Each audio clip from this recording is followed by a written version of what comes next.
Okay, dear friends, this is another very good occasion to get together among a panel of very distinguished experts.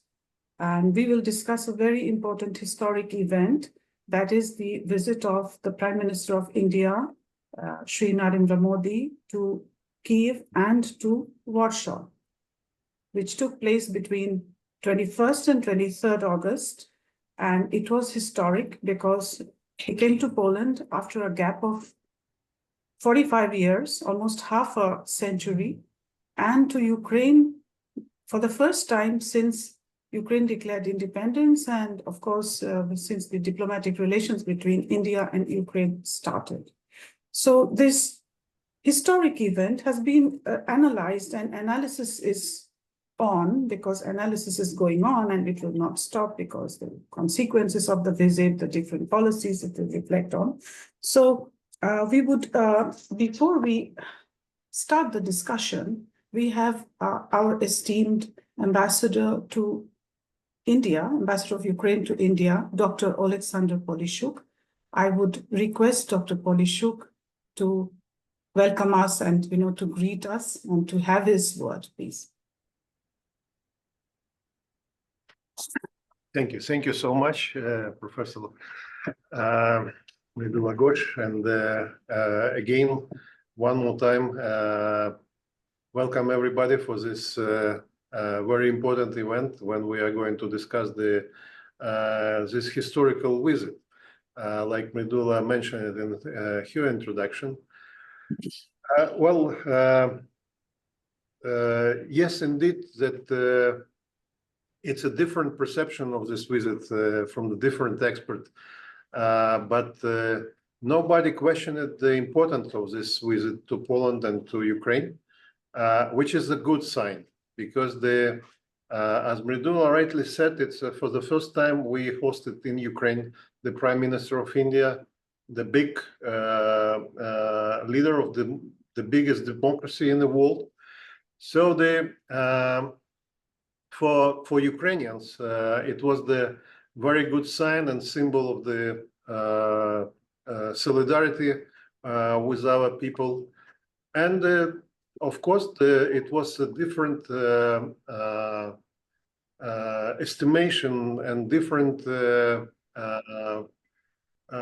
maybe sometimes it's overestimated, the result, or from the other hand, it's somebody tried to underestimate the result. Let me share with you my personal opinion, because I was in a team which actually prepared this visit. And personally, first of all, I'm very happy that it's happened. We have some outcome of the visit. Let me split it for the two parts. Of course, it was probably the biggest request from Ukrainian side to India to be the main player in the peace building process, and to be the one of the nation who can definitely, as a leader of the global South, to lead the process of the peaceful negotiation. The second part of this visit, it's the bilateral relationship. So back to the first part, I should say that we had a very prominent and open discussion between two leaders, where we had the exchange of the view how actually India can be involved more intensively, more effectively in the peace building process in Ukraine. We are very much value the preparation phases for the first summit, which took part in Switzerland just recently. Unfortunately, India didn't join yet the final communique, which is actually the prerequisite, based on our understanding, for India to be more involved in the process of the negotiation or preparing preparedness for the negotiation. But it was the very open and frank discussion around this, especially issues. And finally, I could say that we fully understand the India position, which is still neutrality. But what we actually expected from the India is that, you know, in a modern world, who was traditionally neutral, like Sweden and the Finland, you can see that under pressure of the circumstances, facing with the challenges for the security of these countries, they finally joined the NATO. And now it's an ongoing discussion, even in the more traditional or the symbol of neutrality in Switzerland, the public discussion around the NATO membership in the future. So probably it's demonstrate, let me just rephrase the Shri Narendra Modi ji in this case, that it's not the era of neutrality. So if to be the global leader and to take part in the future in the Security Council as a main player and decision maker, you need finally to take the decision, you know, or to take the side finally. But at least we are happy that India participated in all of the events, and Narendra Modi ji was clear with his message that India supports all of peaceful initiative and will participate in a such discussion. We will see, because nothing is stable, and we are witnesses of the position of the country can change. The second part, it's bilateral cooperation. And I should say that we have the clear example how we can boost our relationship. I'm very much happy India-Ukraine joint statement after this visit. And it's clear guidance for us, for the diplomats, and for all of the governmental organizations in Ukraine, what we should do in the future. Based on my personal experience, you know, all of declarations can be nice and with a great ambitions, but the main important and more challenging task for everybody, it's the implementation phase. So it's what we are doing right now in the Ukrainian embassy in the cooperation with our colleagues and partners in Ukraine. I mean, in a different governmental and non-governmental organization, I would like to highlight it, that non-governmental organization must be the part of the planning process, which we actually starting right now. Because in reality, only together we can discuss and decide what does it mean, this transfer of the enhanced or comprehensive partnership to the strategic partnership. Poland spent 10 years just to achieve this goal. So we need to learn from our colleagues and partners from Poland what will be the prominent way ahead in this. The rest of the chapters which we have in the India-Ukraine joint statement as well showed us the clear roadmap to the some very practical engagement between India and Ukraine. Maybe somebody not without the background on this sphere can underestimate the meaning of the signing of the memoranda about high impact community development project. But let me just remind you that India constantly and helping Ukraine with the humanitarian aid. So it's now we have opened the door for another stage of this cooperation, especially in this sphere. because we can involve India in some very critical projects which our society needed, like reconstruction or rebuilding the schools, hospitals, energy infrastructure, humanitarian demining. So I knew that people, including the Indian business, who already asked me, what does it mean for us? Can we be the part of this implementation process? Yes, of course. And in a different domain, like the people-to-people relationship, it will be worth not to mention it, the cultural exchange program. Next 4 years.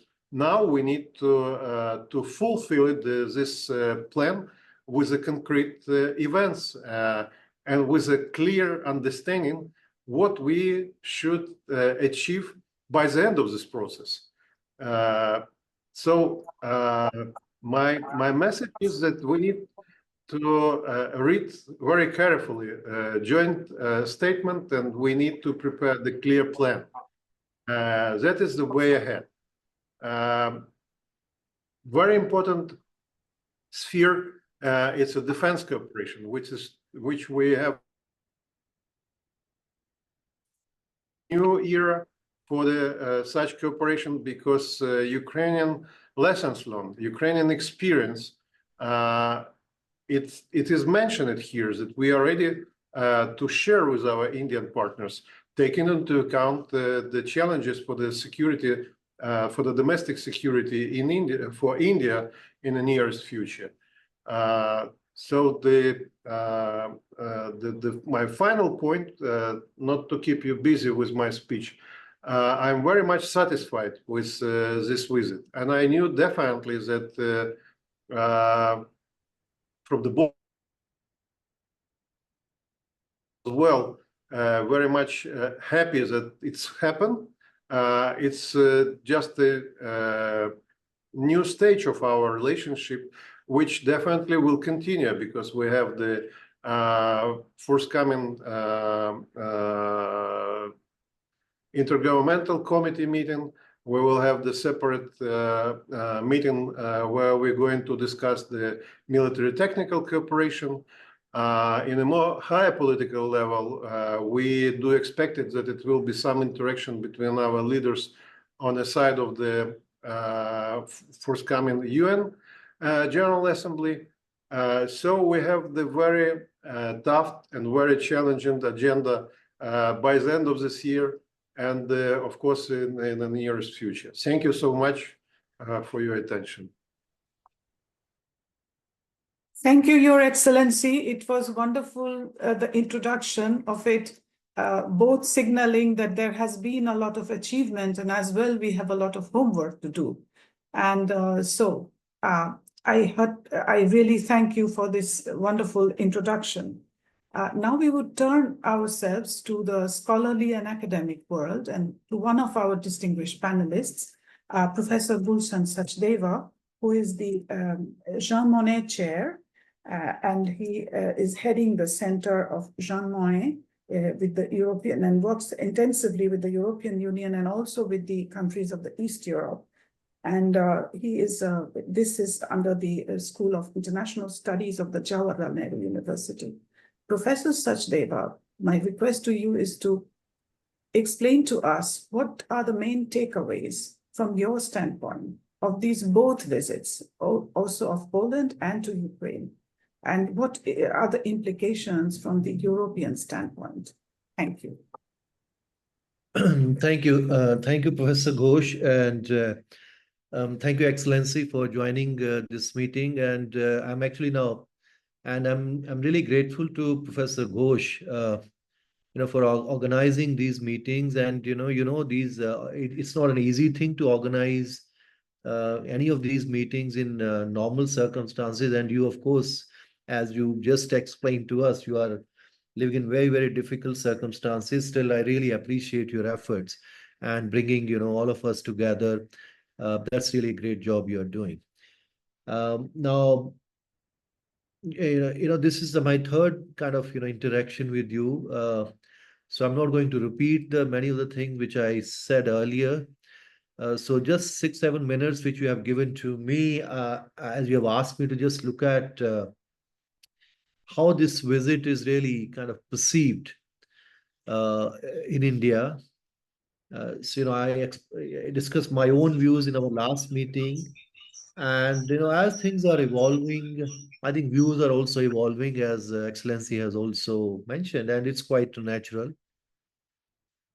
So, and I'm here for the next 90 minutes. I mean, it's not that I'm just running away, but, after that, maybe I'll have to leave around 3:30 or so. So I'll just try to, share not just my own views, but, I just keep reading and like everybody else, what people are writing about Prime Minister's visit to Poland and Ukraine. There are many discussions, media discussions, or academic discussions, and all the policy circle, because this visit was very, very important. So, by and large, I think everybody, as both of you have already mentioned, I think everybody agrees that this was an historic visit. There is absolutely no doubt about this. For all the reasons what you mentioned, it's not just only, both for Poland and also for Ukraine. Visiting after so many decades in Poland, and the first time, I mean, there was a lot of symbolism involved into this.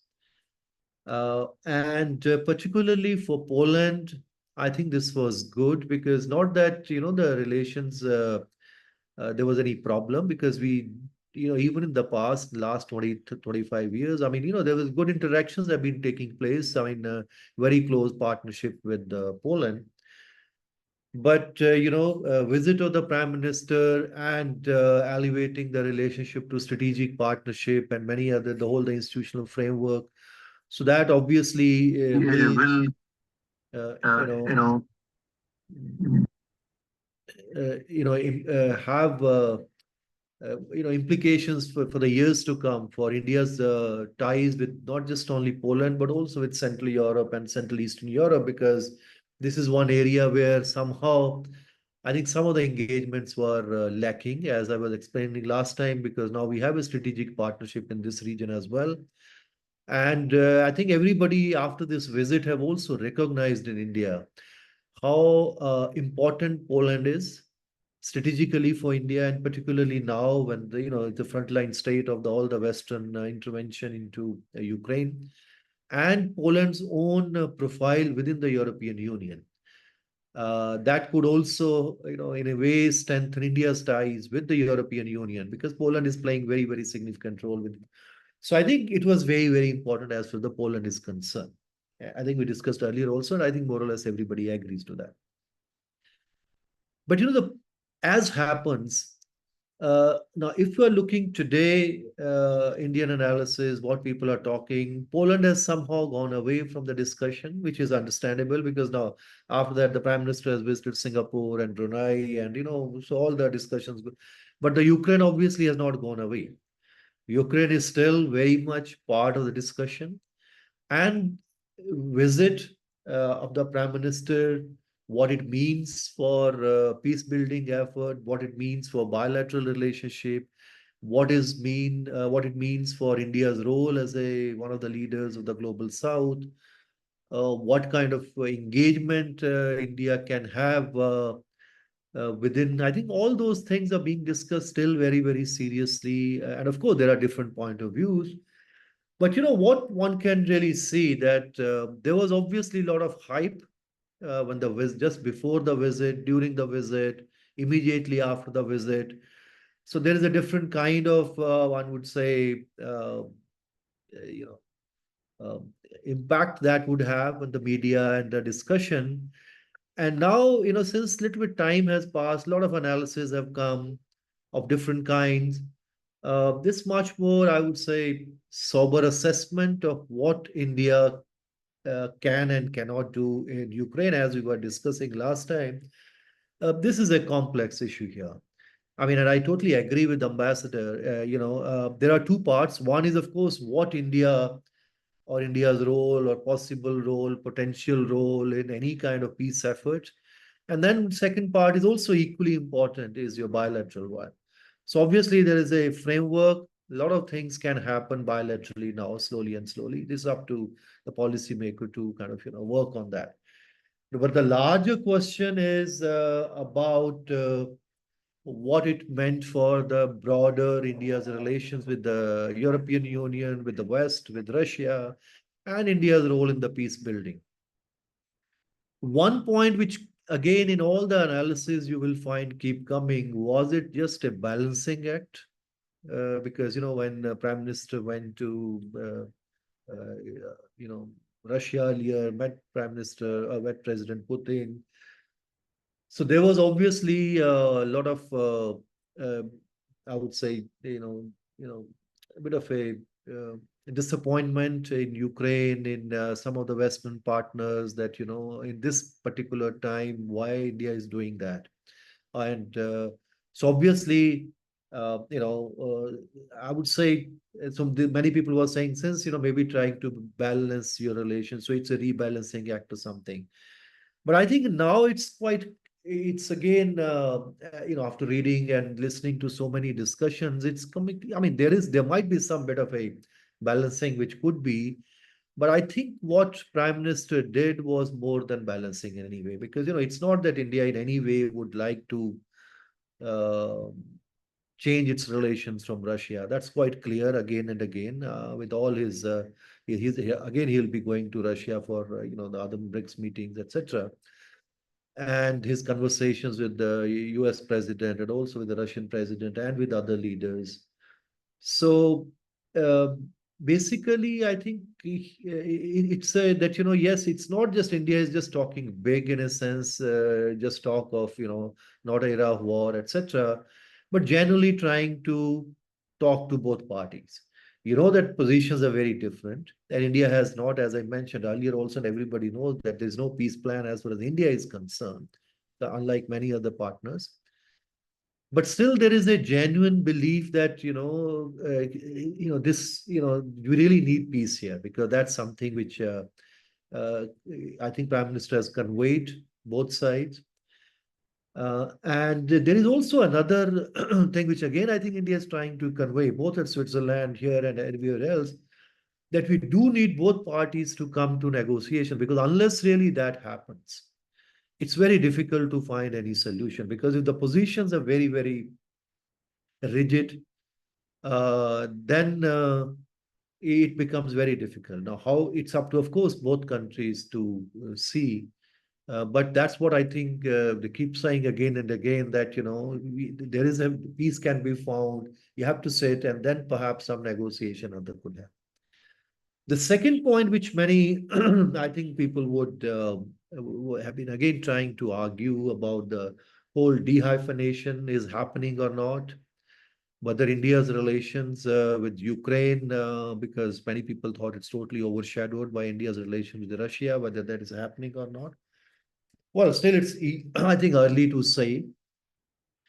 But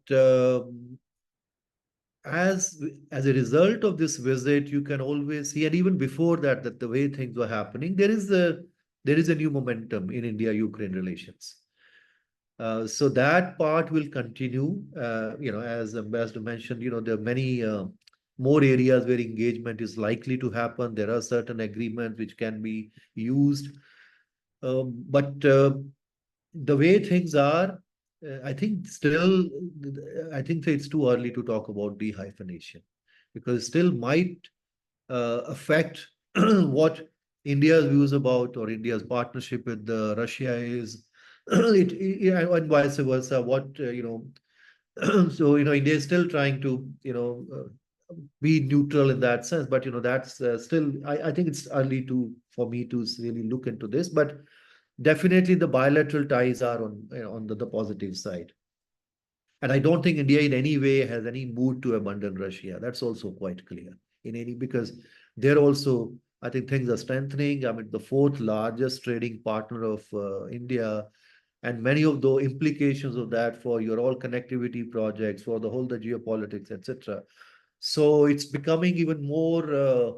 I would say it's not just only about the defense now. It's It's about energy. From energy, you go into other kind of connectivity. So, it's that impact, that's really going to happen. The third point, which again everybody has looked into about, is there any possibility for India, trying to mediate or something within this? I think again now there's a much more sober assessment now that many people actually wrote that India might be trying to do something in that nature. And as I mentioned last time also, I think this is a kind of complex issue here, and um, still I think there are capabilities between Americans and Russians to talk to each other. They will talk, and they have been talking. But again, even yesterday, when the President Putin was giving a speech at Vladivostok, he mentioned, China, Brazil, India, etc. Trying to can use some of their, I would say, good offices to resolve this conflict. But again, the starting point, again, what he's talking about is going back to the earlier, whatever was agreed at Turkey, and then moving on. Means both parties are sitting there and starting something over there. So there are certain ways, but I don't think India, in any way we are talking about mediation or those kind of thing. No, I think that's too, I would say, early in any, or not even early. I think that's not the area in which I think many people are not talking about. But yes, there is a real genuine goodwill, genuine urge that in that capacity, if India can do something more than whatever it has been doing, little bit here or there, that's the only thing perhaps. But at the same time, there are concerns, but we can convince both the parties, please go, if you can talk to each other, bundling your positions, whatever positions have been taken. That's the thing I think perhaps they have been doing. And then the last point about which is where I can see some positive things. I mean, what kind of Indian engagement in Ukraine, particularly in the reconstruction and all other humanitarian aspects. Again, we haven't really seen any concrete things to see that, but there are potential, as I wrote in my paper, also in many, many areas. And Excellency has mentioned about small development projects. No, this is one area where I think India has a very good experience in so many countries now. And particularly in the conflict situation where somehow it's very easy to enter. I mean, just using local, capacities, starting with that. And, the results are pretty useful, in many of the countries India has, wherever these small development projects. I think it will be a good thing to start with that and then moving on, because so far India's role in that is very, very, very limited so far. So it can really grow, and it can grow pretty big actually as things we move in the coming years. So that's one where actually in India I can see many people have started thinking about this, which nobody really gave any serious thought before this visit. So that I think is also a very positive thing I can see as a coming out from this visit. But other broad things are still very positive in that sense, as mentioned earlier. So the visit is positive. It has given certain, I would say, profile to India, but also shown really a kind of genuine, kind of wish that we really need to do more than whatever we have been doing so far. But the unfortunate part is that the conflict has really escalated, as we have seen. So now, it has, the visit has coincided actually at a point when things were actually becoming bad at the front, there. So that has made things more complicated, but let's see how we'll move them. Thank you. Thank you, Professor Sachdeva, for your detailed analysis of the visit. You'd focus more on Ukraine than on Poland. But thank you for your very interesting assessments on the different areas and the different questions that you posed. I think we will have a discussion, and I think a lot of people may ask you questions on this. Now, we would like to focus more on Poland, and I would request Professor Agnieszka Kuszewska-Bonat, who is Associate Professor of Jagiellonian University, and we have an honor to have her with us. Please, the floor is yours, Professor Kuszewska-Bonnet. Thank you very much. I'd like to ask firstly, am I audible? Can you hear me? Is everything okay? Super, wonderful. So I'd like to start with two things. Firstly, let me use this opportunity to express my deepest gratitude, respect, and support to Ukraine, which is struggling against a very brutal, oppressive attack.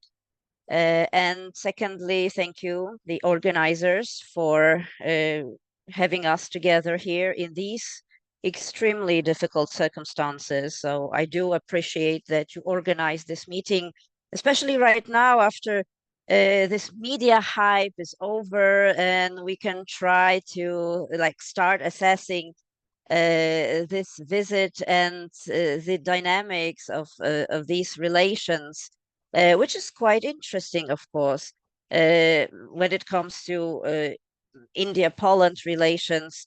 I'd like to go back in time a little bit to 2009 and 2010, when in 2009, President Prativa Patil visited Poland, and then Prime Minister Donald Tusk went to India. And there were so high hopes that these relations would develop and that it would be a turning point and a lot will change in bilateral contacts and relations, but not much has happened since then. And now again, we are repeating this situation, although the geopolitical circumstances are much more complicated right now. But obviously, as everybody emphasized today, all the speakers, this is a very important event. This is a very important visit, and I think that nobody questions that. After 45 years, we have the first visit of the head of the Indian government to Poland and to Ukraine in the year when Poland and India celebrate the 70th anniversary of the establishment of diplomatic relations. So obviously there was willingness, there were many announcements made, and this media buzz was there. Everybody was focusing on this visit and everybody was discussing what potential results this visit may bring. And there is, I would refer to enthusiasm, hope, but also like a very careful, cautious assessment of this visit. Because I would think that neither an extremely positive assessment or very negative assessment, this is like, you cannot go to the extremes while talking about Prime Minister Modi's visit to Poland. There was a landmark agreement signed, this joint action plan for the years 2024, 2028. Poland obviously has some experience of cooperation with India, economic, security-related cooperation. But as we've always repeated again and again, there is a potential to develop these relations much more. So there has always been this potential. But now we have this declaration, and this may be regarded as a turning point and a new chapter in bilateral relations. I clearly observed this visit, and it was divided into several parts, apart from the very important meeting with growing, and this is very, I'd like to emphasize this fact that the Indian diaspora in Poland is growing. And this may be a very important element of developing the relations in the long term as well. So this visit was divided into several parts. It referred to certain historical elements, like laying wreath on the monument of the good Maharaja, this in commemorating the good Maharaja who established a Polish children's camp in 1942 for the refugees, Polish refugees from the Soviet Union who were evacuated at that time. So there were these several elements of historically developed ties between Poland and India that was very important, that also tribute to the soldiers who fought at Monte Cassino. Indians were also part of this anti-fascist coalition. So that these were the examples of emphasizing the good history of relations, like people-to-people contacts between the two countries. But of course, as an important part, the focus was on economic and security-related cooperation. And this document, the Joint Action Plan, is really an interesting complex document which includes various issues, various elements or pillars of this cooperation, like political dialogue and security, trade and investment, climate, even mining technology, the energy. So sustainable technologies, cleaner energy, waste management, and so on, transport, connectivity, the EU-India relations, and the way forward, how to develop these interactions in the future. So as we can see, it involves various areas of cooperation, but I would emphasize that the trade, and also defense cooperation will remain central in these relations. We have certain experiences, India and Poland, like long-standing cooperation on the armament recovery vehicles called VZT3. So there is this co-production between Poland's BUMAR and India BML. So there is a starting point for to develop these interactions without any doubt. But as I said, this is also nothing new. The ideas of expanding security cooperation and trade relations between India and Poland, these declarations have been made already, especially like in the last 2 decades. But this potential still like remains untapped, because if we just look at the trade relations between Poland and India in the recent years, like this fiscal year 23-24, so it doesn't look as it should, I would say. India is Poland's 36th largest export market, 24th largest import partner. So according to Indian embassy, I think it's around $5.7 billion, the bilateral trade. So for sure, there is much more potential. If we compare bilateral trade between India and Germany, it's around $26 billion. So the difference is clearly visible.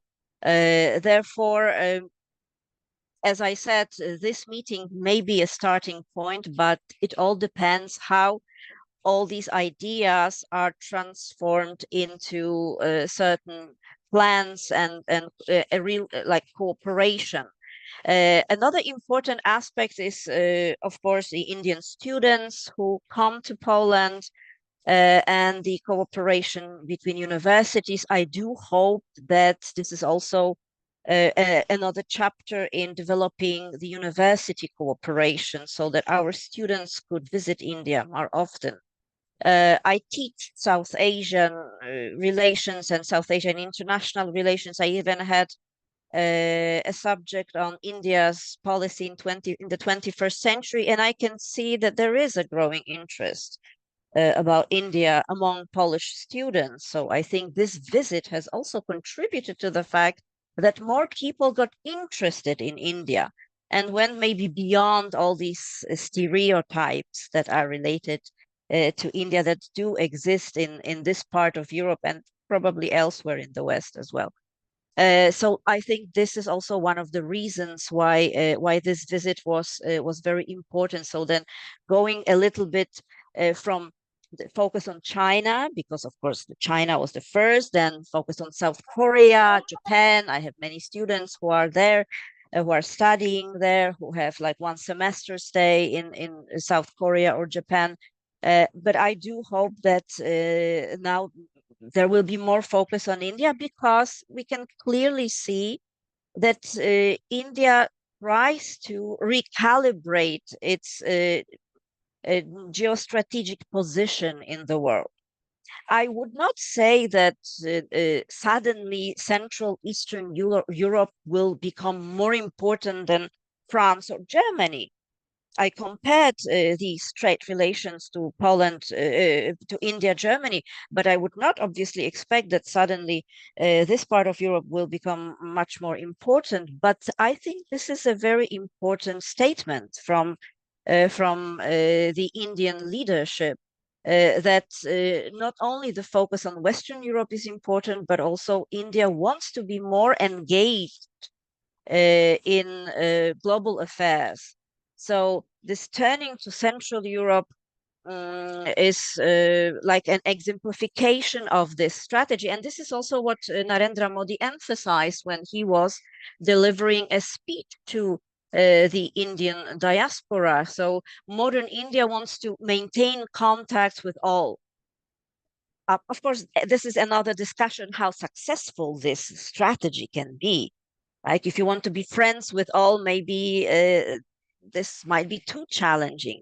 Because if India wants to be the leader of global South, and I do think that India deserves to be such a leader as democracy, then you also have to make some statements how on which side you are, as Mr. Ambassador emphasized, and look at the acts of violating international law in a like clearer way and Putin's strategy. But of course, we should also understand India's geostrategic concerns, the South Asia challenges, the China challenges, and the long-term cooperation with Russia. And it's very difficult for India to suddenly stop this cooperation.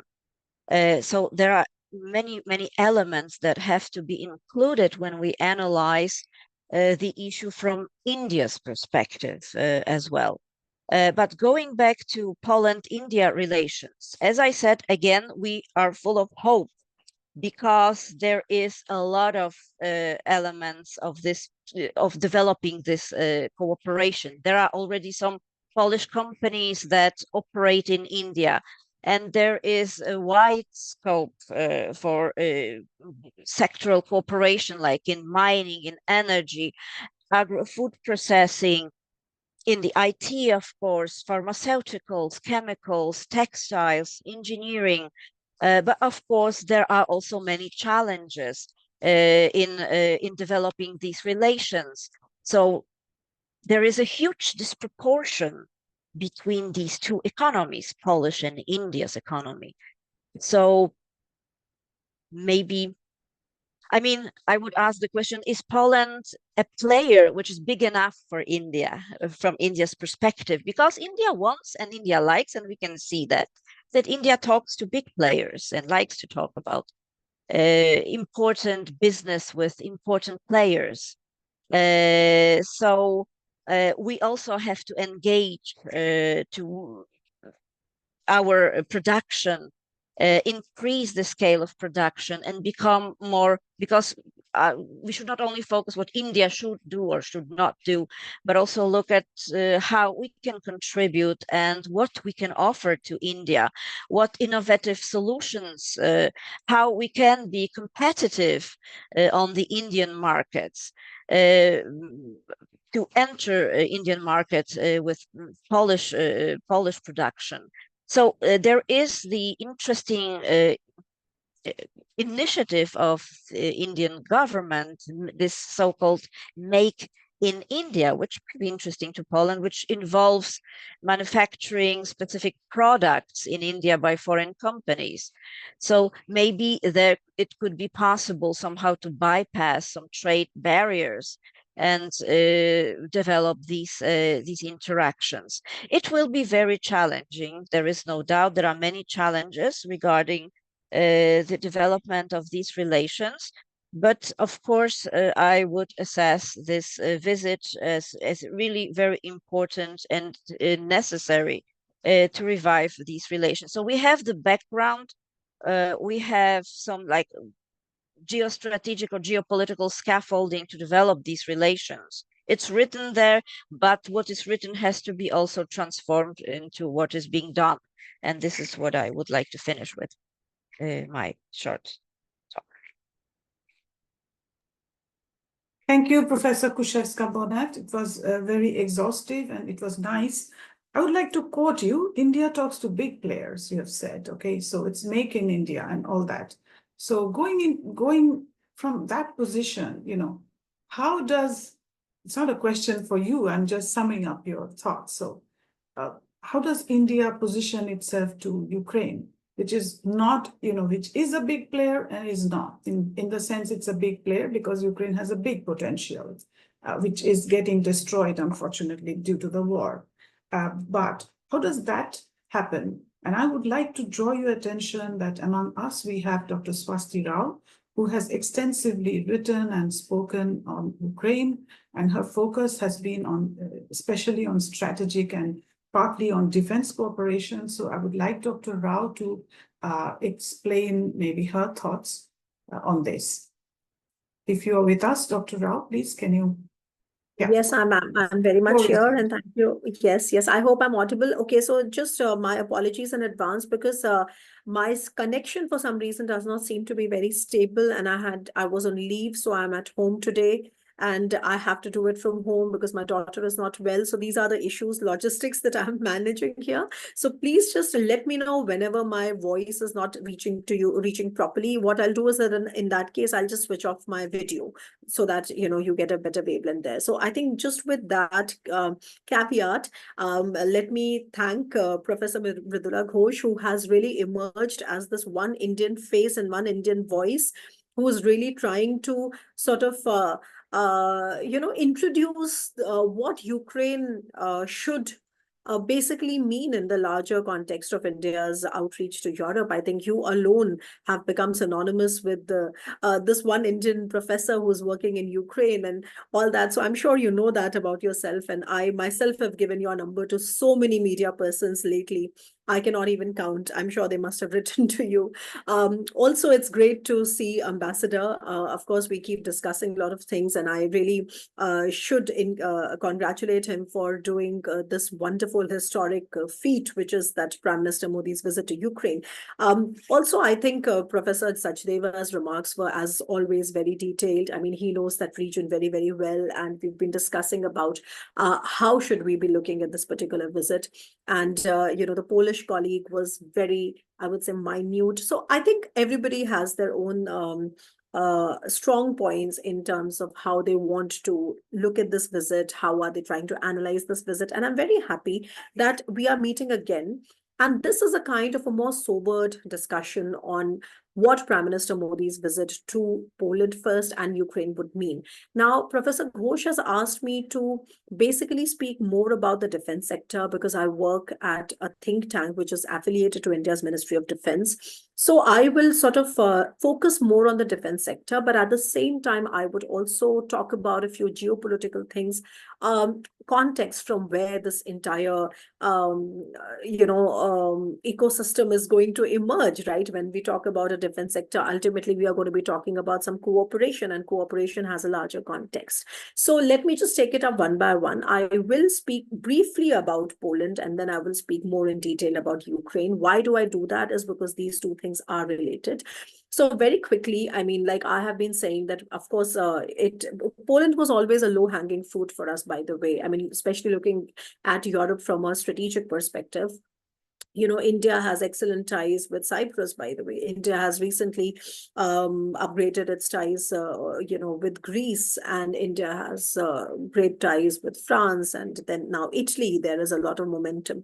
So perhaps Poland in that particular regard was one country which was always a low-hanging fruit because our ties go back to Soviet times. I, of course, don't intend to, elaborate on that. But what I mean to say is that Prime Minister Modi did sort of identify that opportunity. From the MOD, of course, we have been looking at Europe in a fresh way. Not just Europe, actually, to be honest, we have been looking at our defense diplomacy in the world in a fresh way after 2022, for sure. In 2022, we started with this project of, relooking at the strategic viability of different European partners. And I myself was a part of that particular study, and I myself have given scores to certain European countries based on 8 strategic parameters. I have been mentioning this again and again, and now I can talk about it because the discussion and the decisions are public. 1 year ago, they were classified. But long story short, I think it is very valuable to understand that India is definitely looking in Europe in a more strategic manner, and that strategic approach is not limited to merely defense sales or defense imports. It is a much more comprehensive way of looking at the strategic value of Europe as a partner, because today India and Europe have shared interests. Okay, so one of the Philips that you see, one of the reasons that gives such fillip to Prime Minister's visit to Europe again and again is this one particular thing. Now, with this, of course, we know the basics, which is that India-Poland relationship has been now elevated to the strategic level. And we have a joint statement. Of course, like everybody else, I would be very humble and say that this is just the beginning, but the potential is really humongous. And we could see that in the joint statement, you could see that there's a crisp 5-year action plan to implement the goals of the strategic partnership. And this action plan is actually starting this year. So it's 2024 to 2028. You can see it is divided into broad sections. Also, the Polish expert also mentioned about that. So I'm not going to repeat that. But yes, I did see that it was heartening to see that the joint working groups for defense cooperation have to be reactivated. These were first formed many years ago, almost 20 years ago, but they have been lying dormant for many years. By the way, one of the decisions that we had taken at MOD for for our revisiting of Europe in terms of strategic changing strategic realities was that we actually identified certain countries where we needed to have new defense wings, and Poland was identified as one, because before that it was in Czech Republic that we had a colonel level defense attaché who was looking at India's defense relations with Poland, India's defense relations with Greece, with the Czech Republic, of course, and so on and so forth. So we argued for new defense wing in Poland. We have a brigadier rank officer there. And, last time I was in Poland, of course, I had a meeting with him and we had some very constructive discussion.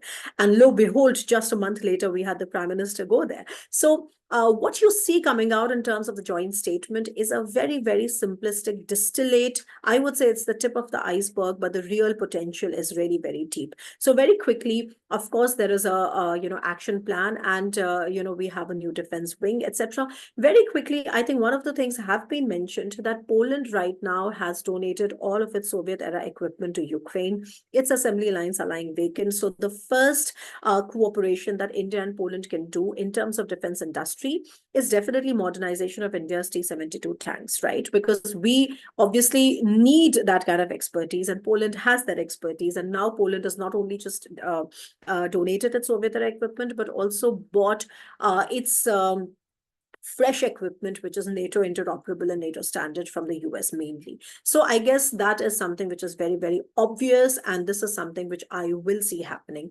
The other thing is that the Polish expert here mentioned that not many know the WB Group, which is the largest private defense company in Poland, which is also known very well in Europe, has been already active in India. And the Indian, part is called the WB India. And what they can do, I mean, this is because I'm talking about something which we should be looking forward to, and it doesn't make any sense to just discuss what really is discussed in the joint statements anyway.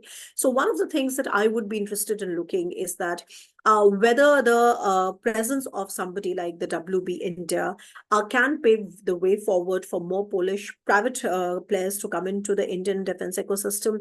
And secondly, if you know that the Ministry of Defense has recently announced 2 defense industrial corridors, one in Uttar Pradesh, which is a state in India, and the other is Tamil Nadu, which is also a state. And focus on drone manufacturing is very obvious. I think that Poland has a lot to offer there, especially WB India can really enter that space and play that part in revitalizing the Indian defense sector in the co-design, co-development, co-production of certain niche, equipment. And of course, what comes to my mind is the drones first. And then especially, there was some mention made of, for example, the boomers. And yes, India and Poland have been cooperating on a specific version, which is, the armored recovery vehicles, or the ARVs, and they are also called the WZT-3s, right? And this is what the boomer vehicle venture is all about, because Poland Boomer is a company, and India's BEML, which is also India's leading DPSU, they have been playing a key role in supporting these kind of vehicles for the upgradation of the T-72 tanks. So I mean, I don't want to throw names and kind of make it very complicated. I've already written about it. Of course, I am going to be sending all the links to the articles that I'm referring to, that I'm speaking, and also as I'm writing. But for sure that the upgrade of the WZT-3s to WZT-3Ms is something that we can definitely be looking at Poland for.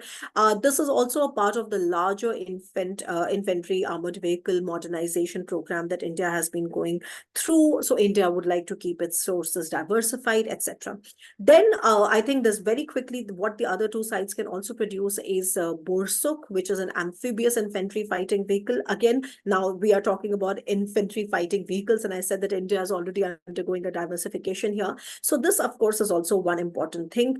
Now, very quickly, I think when we speak about defense industry cooperation, the idea is very simple, but this is only one leg of military or defense, ties. The other ties is joint exercises, special forces exercises, etc. And I think now the way is very, very clear. It's paved very clearly for Indian and Polish troops to actually do that. Whether they want to do in Europe, they can do in India, they can do the special. And this is a discussion I had very, very clearly with the defense attaché, our defense attaché in Poland. So I'm sure I'm going to be seeing more development on that. Now, very quickly, it is not just that. Poland is also very important for India to actually reach out to Central and East European countries. Like I've been arguing in many, many ways. And, last time I was in Poland, Dr. Patrick Kugel arranged this wonderful roundtable about the connectivity, right? And how Poland is going to be chairing the 3Cs initiative, and how India, that has so far only been focusing on Rotterdam and Hamburg in Germany, which are also oversaturated ports in Germany, right, can actually diversify, maybe also start investing at ports in Greece like Thessaloniki, which are directly related to other Central Eastern European countries. We already have a big project there. We are working a lot on that. There are several papers to be written, so we would be very happy to share. And why it makes sense is because this is going to also ensure, Indian presence in ports, which are very important for enhancing this connectivity, because connecting diverse geographies is not just limited to IMEC or the normalization of ties in West Asia. I think somewhere we make a mistake when we are only relegating it to West Asia and the normalization of the situation there. I think it is time for India to actually tap into the $1 trillion dollar worth of GDP of the Central and East European countries, where of course Poland is going to be one important foothold for India. So very quickly with Poland, the road ahead, it's come a long way. I would say that this is just the beginning. I've already given you my assessment that what you see in the joint statement is perhaps a very simple distillate of the tip of the iceberg. What the real potential is, what really matters, and where I would see the 5-year action plan targeted, right? Very quickly coming to Ukraine now, and which is of course something which I study more closely. Let me begin by this little point that Professor Sachdeva made. And actually, it's a very valid point, because I myself have been getting a lot of questions, about it. Because I said that what Prime Minister Modi did by going to Ukraine, what you see there is a dehyphenation of ties between India's relationship with Russia and India's relationship with Ukraine. Now, a set of clarification is required here. Otherwise, it is liable to being misunderstood.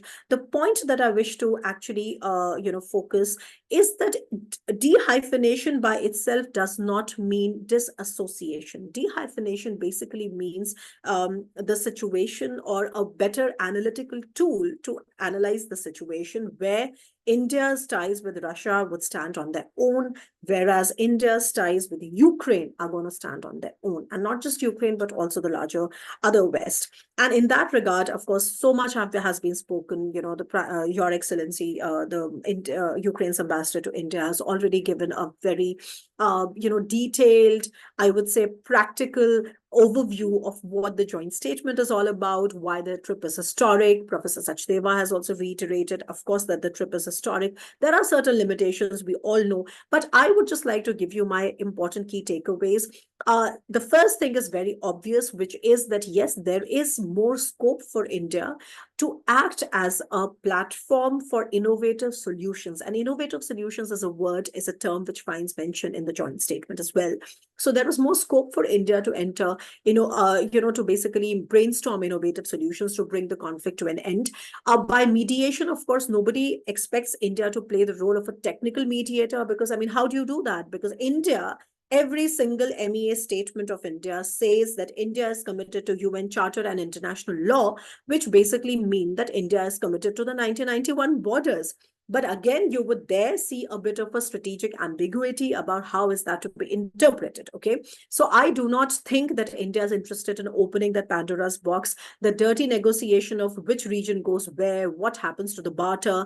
Now, of course, I've been writing about the implication of the Kursk invasion and how this is going to leverage, I mean, Ukraine is going to leverage that situation in Kursk for having a better negotiation otherwise in Donbass and, other Kherson and Zaporizhia, etc. So, of course, I'm not planning to take you to the battlefield. I'm sure those sitting in Ukraine are much more, aware of what is happening there.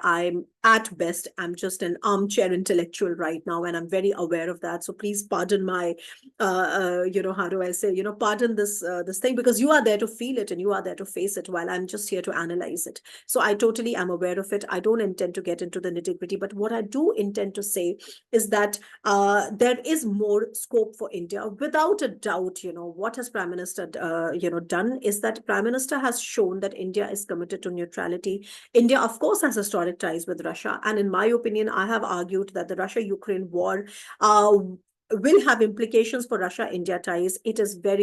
I do not find it convincing to argue that there is no impact on India-Russia ties. Of course, the very reason that India is now getting oil from Russia is because of the Russia-Ukraine war. The very reason that India has not placed a fresh defense order with Russia is because of the Russia-Ukraine war, because the defense equipment supply chains are under pressure, number one.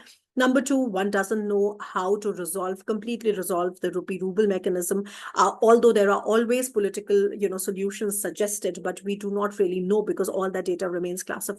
Third, there is a problem with respect to Chinese equipment finding their way into Russian systems, because Russia is now cut off from the West. And I do not know if anybody there actually took note of the fact that recently Indian armed forces did something which is called cleansing India's defense ecosystem of Chinese equipment. I mean, it's already there, and we are already working on that. So what I mean to say is that these are the reasons that have actually brought about a change in the procurement policies and the code development, etc. And you would see that India would diversify away even more from Russia. And now Russia is becoming more and more relevant for India's economic security. So all of this is happening only because of the war. So I do not find the argument convincing that nothing is happening to India-Russia ties. Of course, a lot is happening to India-Russia ties. India-Russia ties are changing. Of course, India-Russia ties are also going to be affected by what kind of a strategic alignment do we see between China and Russia. Okay, we are also going to be seeing what kind of a strategic alignment, do we now see between US and India when it comes to countering China, and the different ways in which we are doing it. If you see the way the Defense Acquisition Council in India has been clearing every single, I mean, I wouldn't say every single, that would be too ambitious, but a lot of these long stuck, procurement decisions is because we are very much aware of how the power of balance is tilting in the favor of China in the Indian Ocean and the larger Indo-Pacific.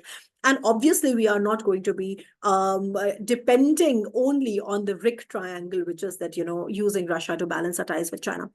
When I say that, I do not mean to say that Russia is not relevant. Russia is, of course, very relevant and will remain relevant. The point is that these ties are going to evolve.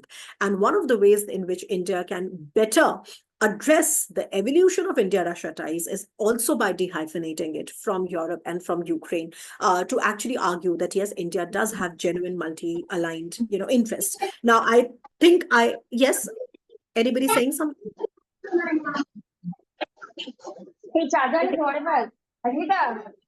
Okay. Okay, could you please mute yourself? I'm sorry. Okay, may I request? Yeah, I think there's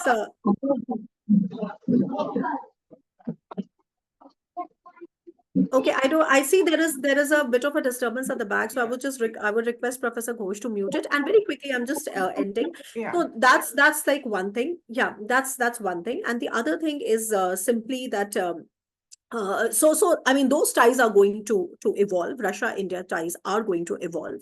Russia is going to become more important for a different set of reasons. We will see, BRICS, of course, is also having a lot of geopolitical storm. I mean, I was recently in Shanghai, and the only discussion I had with the Chinese was about the BRICS expansion and how different was India's and China's view and Russia's view on BRICS expansion. But nonetheless, I would say that indeed there is evidence enough for me to argue that India-Russia ties should and must stand on their own, whereas India must try to make its bilateral ties with Ukraine stand on its own as well. Now, very quickly, why do I say that India, there should be a pursuit of standalone ties, right? Now, it's very clear. I mean, in what I have written, I have tried to give, like 5 main reasons for why I think that these pursuit of standalone ties is useful for India. One, of course, like I said, is coming, analytically, it is coming from the policy of dehyphenation, which is not disassociation, but simply the recognition of a fact that these needs to be separate, okay? Very quickly, I have talked a lot about that. The second is about national interest. I think everybody talks a lot about how India is going to be playing a role in mediation efforts and reconstruction efforts, etc. But there are also bilateral interests that nobody really talks about. So, for example, if Ukraine is extremely important for India's defense ecosystem. Now, for some reason, I still am not able to understand why is it that we still do not have peer-reviewed research on what really has been the role of Ukraine. The minute you say the role of Ukraine in India's defense sector, there is a group of people who would say, but Ukraine has always been supplying Pakistan. I do not understand that because, by that logic, Russia has also been supplying to China. Okay, so what I mean to say is that anyway, whatever that may be, what I'm trying to say is that there is, in fact, something that I would like to recommend here. We have a journalist in India called Sandeep Unnithan, and Sandeep Unnithan actually did a very interesting show with India's defense attaché in Ukraine in 2014. And he did a long show. And I urge everybody here to actually see that show, because this gentleman has come up with every possible detail of just how intrinsic Ukraine is for India right now and is going to remain relevant for India in the next 10 to 15 years. And I'll just give you a little bit of an example. So, for example, I think the technical military cooperation, it does find a mention in the joint statement. I'm sure Ambassador would know more about it than me. But what I would like to say is that the technical military cooperation between Ukraine and India has always continued. After the war, I do see that lots of those details have become classified, but it has continued. Those people are here. It's very much a part of the joint statement. And very quickly, I think after its independence, Ukraine has continued playing an important role as the supplier of gas turbine engines for all of India's frontline warships and aircraft, including Russian helicopters from the old times, okay? Now, if you talk to Indian defense experts, right, I'm not talking about, say, for example, the political statements and all of that. But if you talk to the defense experts, which is, of course, my cohort here, they have always lauded the doggedness and sturdiness of Ukrainian engines and the criticality of that supply chain. So, for example, I mean, even when there were, the tensions escalated between Ukraine and Russia after Crimea, India sourced those gas turbine engines from Kyiv and then sent them to Moscow, etc., where Indian warships were being manufactured. Similarly, Ukraine was playing such an important role in modernizing India's aging fleet of the AN-32 military transport aircraft, right? And then Bharat Forge, which is an Indian venture, has actually acquired a majority stake in Indian arm of Ukrainian firm Zorya. Everybody here in the defense sector knows about Zorya, which actually specializes in gas and turbine construction. And let me tell you, when I say important engines for Indian warships, frontline warships, I mean 130 engines, and these are 20 Indian frontline warships. We are not talking about 2 or 3 or 4. We are talking about 130 engines. So what happens is that this kind of technical military cooperation has to continue. There is no way under the sun that India can completely diversify away, buy new engines, buy new frontline warships in 2 years, 3 years, or make its own. That is not possible. So one of the things that we see is that this kind of technical military cooperation is going to continue for sure.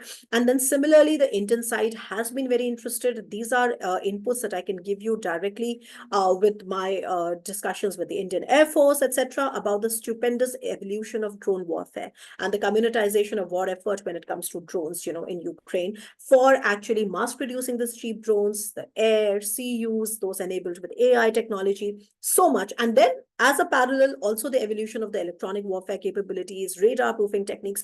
I mean, the technical military cooperation in my eyes is the most important version. But that's not all. Like I said, of course, and this is my last point, which is because everybody has already mentioned that, so I do not want to just sort of repeat what they've said, but actually just build on what they've said, is that yes, I think in the West, we need to have these conversations because India's role as a humanitarian actor in Ukraine is not really well understood well enough. India has received flack for buying Russian oil, but it is also up to the Ukrainians to understand that it's not just about India's requirement of cheap oil, but also the fact that if you want to keep the global air supply stable, somebody has to buy the oil, which is no longer going to Europe. So I think these kind of conversations, and I say that in that regard, the Russia-Ukraine war has been an enabler of conversations between India, Russia, India, Ukraine, and India, Europe, okay, that did not exist before. So I think these kind of things merit more discussion, merit more questioning, merit more research. And I think this is where I think we are going very steady, thanks to all the efforts made by Professor Ghosh. And the last thing that I would like to say is about India's neutrality. I do not agree that India is going to change its position on the war just because Prime Minister Modi went to Ukraine. India has been neutral, will be neutral. But the point is, how do you actually deconstruct India's neutrality? When the Prime Minister goes there and says that, oh, India has never been neutral, it actually sort of opens and throws these scholarly challenges to people like us who are trying to actually analyze what does it mean when he says that India is not neutral. In my opinion, very quickly, I think what he means to say is that India is not rigid. India's neutrality is evolving and India's neutrality is flexible. I think these are the connotations which at a very practical, simple level that we need to understand. And India is open to passing messaging. India is open to playing a more important reconstruction role. And I've already mentioned the quintessence of India's pitch to innovative solutions, which is also coming from an active and evolving neutrality.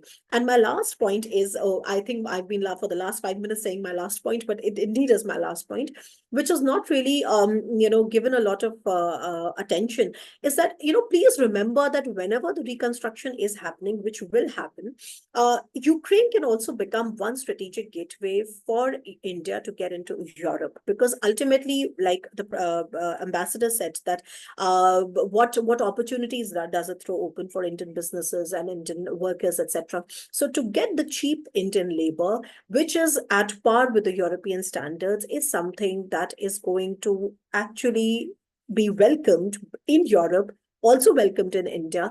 And what we see happening today is a kind of evolving steps into that direction. I think that direction is very clear. Despite that, I do know that the war has entered a very unfortunate phase of escalation, and all the things that are happening. So, of course, I mean, my sincere condolences to all the lives that are lost there. And also, I always find it very praiseworthy about how, you are still continuing with all the work and trying to be as how do I say, as normal as anybody could possibly be. So I think that calls for a lot of courage. But coming back to the thing between the countries and coming back to a more serious scholarly discussion on this, I do see that this policy of dehyphenation has opened certain, areas for exploration, for analysis, which really did not exist before. And we all knew that there was potential, but it took the Prime Minister to go there to get this thing talked. Now, don't expect very dramatic results, but at the same time, what has happened is no less historic, in any way. So with that, I'll end. I think I took a lot of time, but thank you for your patience. I really wanted to cover these things in a bit of a detail. Thank you. Back to you, Professor Ghosh. Thank you, Dr. Rao. Thank you, Dr. Rao. It is a lot of information. I think that we will, those of you who have listened, you will be really swarmed with a lot of details, the technical details that you have mentioned. But I would take two things from your statement. The whole summary is that neutrality is not rigid, it is evolving. And second is dehyphenation is not disassociation. These are the two pillars I would take and then expand on them. And of course, to aid in contending you, there will be a lot of arguments that how does Ukraine provide any technology to a country which is also parallelly engaged with Russia? So, these are arch rivals today. These are there is a terrible war going on, almost to the extent of destroying Ukraine. So this is a very difficult policy issue for each and every Ukrainian, and not only policy issue. This is an issue for every Ukrainian citizen and also every foreigner living here. Even I can question that, as an Indian. So there is a very serious point of discussion on that. But I would like to extend the floor to Dr. Bordilovska, who will be able to give the Ukrainian standpoint of all these aspects. In short, if you can, because we have our Dr. Pilavsky waiting in line for also discussing. Okay, please. Thank you, Dr. Rao, again. And the floor is yours, Dr. Bordilovska. Thank you, dear Mridula. Thank you for this chance again to speak about very important events and the discussions and concerns. And I'm very happy to see both my friends, if I might say, and colleagues from India and Poland, Professor Gulshan and Professor Agnieszka, and also Dr. Rao, whose information is always very, very interesting. So what I have to do, I guess, is to sum up somehow what already has been said because of the shortage of time. And let me start with that, just to repeat, and that's all, only to notice that both visits of Narendra Modi, Prime Minister of India, to Poland and Ukraine were of historical character for different reasons, but also there is one common reason. I would like to mention it later. And we can also mention his previous visit to Austria in July after Moscow's visit, which was also again of historical character. And it means a lot for understanding of Central and Eastern Europe in India. And it is my specific point of view. I will come back to this later. A few words about Ukrainian visit. We discussed it a lot in our previous webinar, and just for those who did not participate at that discussion, I would like to mention that this visit to Ukraine was of historical character because at least of three reasons. The first one is that it is again the first visit during the independence of Indian Prime Minister to Ukraine. The second one is that it was the visit to a state which is at war, and it means a lot for Ukrainians because, as it was mentioned, we experience a very tough times, and we appreciate such kind of visits a lot. And the third reason is that it has been made after this upset visit to Moscow, at least for us Ukrainians, just to maintain, to manage this neutrality position of India, which has been discussed a lot.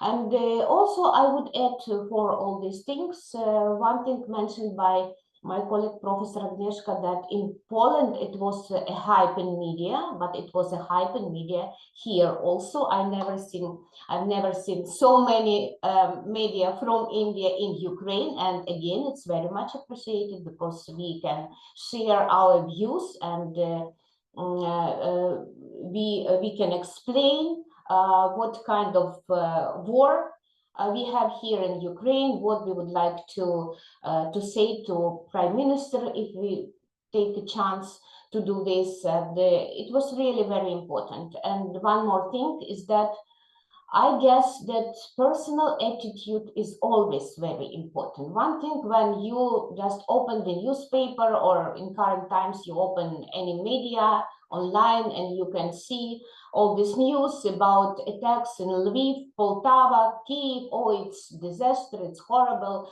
But when you come to the country and when you can see people, when you can feel the intention of the whole nation to struggle, to combat this aggressive neighbor, I think it's something another, and it is really very important. And I think it was my impression after meeting very shortly, His Excellency Narendra Modi, and also when we can see all this TV and other media about his visit to museum with our children who became victims of this war, and how he stands with our President Vladimir Zelensky. I think that he can feel how it hurts us, and it is again very important. I think so. Then let's come for more common estimation. As I said, for me, one of the most important results of these both visits, or maybe 3 visits to Austria also, it is a strategical change, at least it looks like, in Indian analytical and political attitude, especially to Ukraine, because we can see these visits to Poland and Ukraine not only because of difficult logistics and because of war and all these things, but because of the new understanding of Ukraine as a part of Europe. I believe so, and I hope so. I still remember those times, maybe Professor Gulshan remembers as well, then some scholars from Ukraine came to India for some conferences, and it was always the conferences and events organized for so-called post-Soviet countries, for Commonwealth of Independent States, where Ukraine actually never fully participated, but still, they invited Ukraine together with Russians, Uzbek people, and many Belarusians, of course, many other so-called post-Soviet countries. And there was no Eastern Europe as such, as a definition in Indian political thought and the international relations. I think that up to 2014, maybe at least, because Ukraine always was a part of this post-Soviet space, means the sphere of interest of Russia, which is not acceptable for us. And that's why, for me, all these visits are very important, because now we can see that Ukraine became a sphere of responsibility in a different department of the Ministry of Foreign Affairs, which is Department West, and not post-Soviet, not CIS, not Russia, not something like this. It is West Department of the Foreign Policy. I hope I'm not mistaken. And we had already 2 visits of Secretary of West from the Ministry of Foreign Affairs of India. Last year it was Sanjay Verma, who came to Kiev with political consultations, and this year it was Tamaya Lal, who came together with the Prime Minister and the Foreign Minister and Foreign Secretary to Kiev. And it was Secretary West again, Mr. Lal, who gave the briefing before visits to Poland and Ukraine, and it was one briefing for 2 countries. I really would like to notice that for me as a scholar in international relations, as an Indologist, it means a lot. And I hope it is a strategic change, and we will continue with this direction exactly. I hope so. Then one more point which has been discussed in different speeches. Yes, Russia will not abandon India, and India will not abandon Russia for many reasons mentioned above. And we already have a reaction from Russian side, which is not, again, very pleasant for us here in Ukraine. We can see news about the new deals between Russia and India in electronics, means that Russia will buy Indian electronics for those rupees which have been paid for Russian oil and now they are in Indian banks. Another news is that there is a proposal to make bank deposit in rupees for Russian citizens in Russia. And the third one, it was just last statement made by Putin that he, so let's say, approved India as one of the mediators of possible negotiations between Russia and India together with China and Brazil. And there is a lot of things which are happening. And let me continue with some consideration on theory, on new terminology, on new definition. Last time when we had a previous discussion, Dr. Rao, she presented a very interesting new term. She said that maybe India will come from strategic autonomy to strategic reality. It is a very interesting estimation, and we are waiting for the further process of these discussions, how it will look like and what does it mean actually. But right now, among the scholars throughout the world, not only here in Ukraine or in Poland, in India, it's a lot of critics actually about the Indian foreign policy, which is now, yes, it is neutrality, but it got some different terms like strategic autonomy, of course, but also there are some scholars who argue that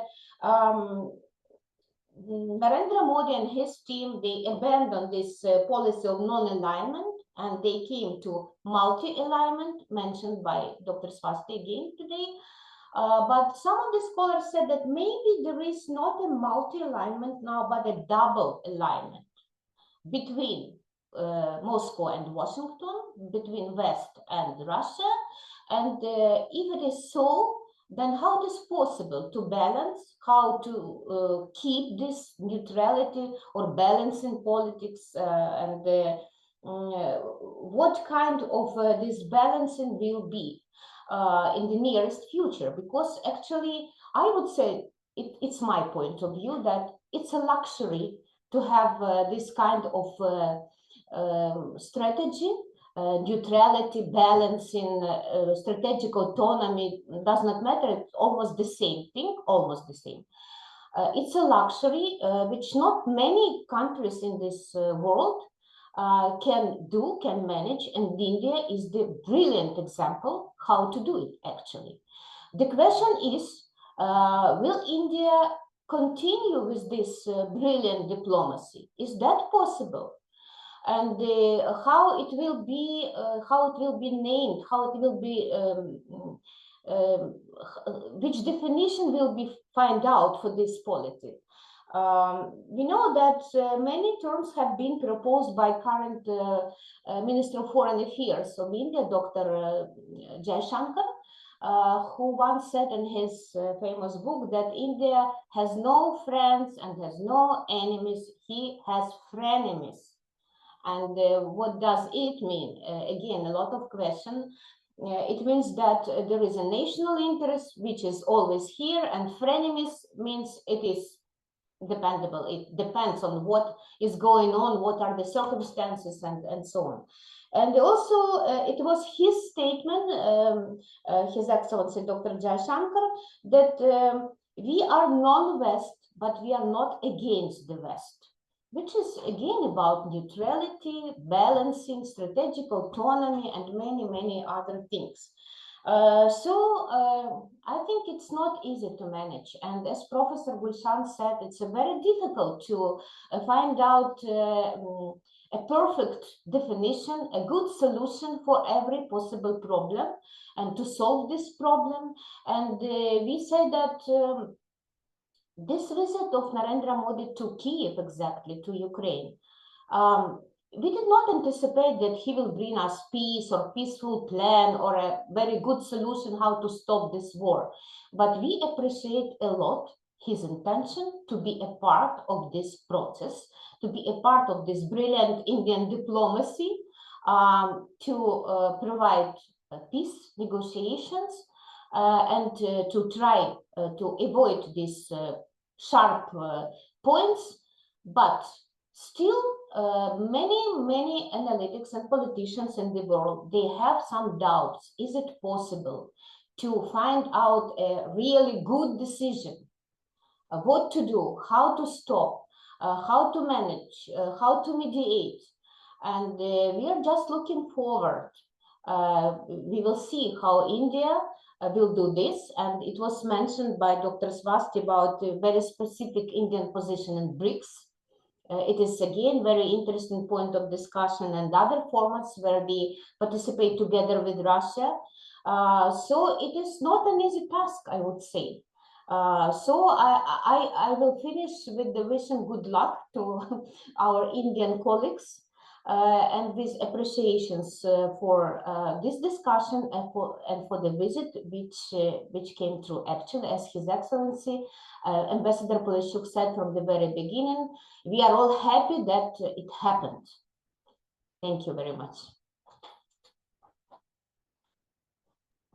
Thank you, Dr. Bordilovska, for your very interesting introspection of even the speakers, whoever said during our session, and also your own reflections, specifically on the visit and as well as certain very global aspects of the relations between our countries.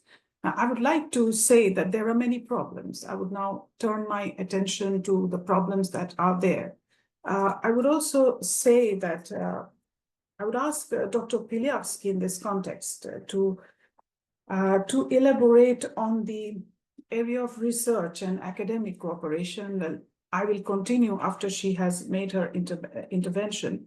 What are the possibilities and impediments? And is it an area that is sort of like, like an under-researched? And I would say it is an area we are not looking at. We are talking to each other, but we are not looking at what the Indian academic area vis-a-vis Ukraine and East Europe is lacking. There's a total vacuum. I mean, that's my opinion, and I've been writing about it. I mean, we hardly find experts in India about this region. And also, there are experts who come to the region to talk about India, but not Indians who know this region, and especially Ukraine. And that has been the Achilles' heel in our academic circle. So please, can you start with this, and I can continue after that. Thank you. Please, Dr. Pilyavsky. Thank you, Mridula. This is wonderful. You've done such a magnificent job. In fact, I've suggested to our esteemed ambassador that you're nominated for diplomatic prize, because Ukraine is now in a state of inventing diplomacy, not just in India, but in many, many parts of the world, rather from scratch. It's part of its sharply post-colonial condition, where Russia inherited a lot of the diplomatic relations that the Soviet Union built up. A lot of these relations that were built up across the global south, but very much richly in India, were actually built up under Ukrainian heads of state in the Soviet Union, under Khrushchev and then Brezhnev, Ukrainian-born. But just as Russia inherited the nuclear weapons, Russia inherited the diplomatic ties of the Soviet Union. And this is something that Ukraine very urgently needs to work on, both in terms of a general building of relations between the peoples in India and Ukraine, but also in terms of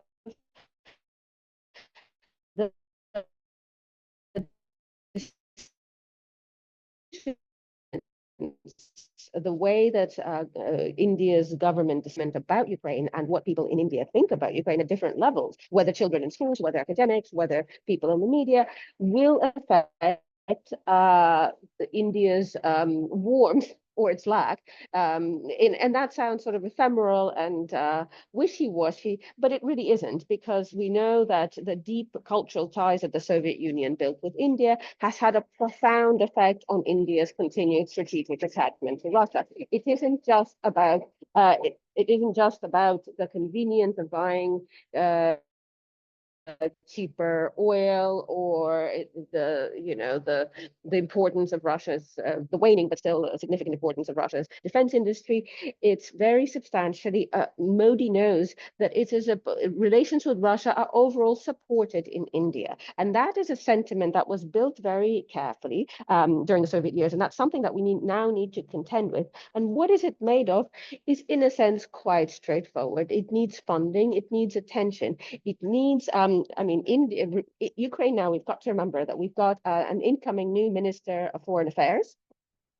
So this is an opportunity for Ukraine to change its policy, to develop, to realize the significance of India for Ukraine, and to develop programs. And in fact, this kind of peer-to-peer cultural diplomacy, and I'll just say a few things about what kind of programs could be run very helpfully, that is the cheapest way to develop diplomatic relations in a sense, right? So something that, of course, that you yourself, Mridula, have been involved in is school exchange programs, because the thing that we need to do, Ukrainians need to do, is to simply tell about ourselves to India and vice versa. There are a lot of very two-dimensional stereotypes. The truth is Ukraine around the world until Russia's war against Ukraine has been associated with babushkas, with Chernobyl, with some sort of a almost Russian, not quite Russia, and sex workers around the world.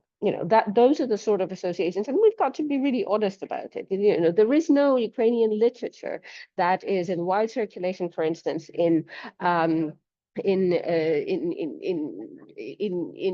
English, but in print in India, but also in other Indian languages. Whereas there's a huge amount of Russian, very much. Not just Russian language literature, because there's Russian language Ukrainian literature, just as there's Yiddish language Ukrainian literature and Ukrainian language Ukrainian literature. It's a very big multi-regional, ethnic, multilingual state, and I'll get back to that. That's one of the real points of connections. There are actually a huge number of real historical, cultural, sort of political similarities that could be a very, very fruitful focus for intellectual exchange. But so classically sort of focus on translation of each other's literature. So Bengali literature is very little known in Ukraine, just as, Lesa Ukrainka is very little known in India. It could be translated into Tamil, and that is not a hugely expensive sort of endeavor. One thing that I'm working on is trying to get intellectuals from both countries to come onto each other's media programs, just so that both in Ukraine and in India, people start releasing, because in Ukraine, the stereotype of India is huge slums, uneducated populations, and people sort of in the backs of their minds know that, well, actually, the Prime Minister of Britain is of Indian descent. A huge number of academics, but nobody knows, for instance, that a huge number of academics in Britain, in the US, come from India.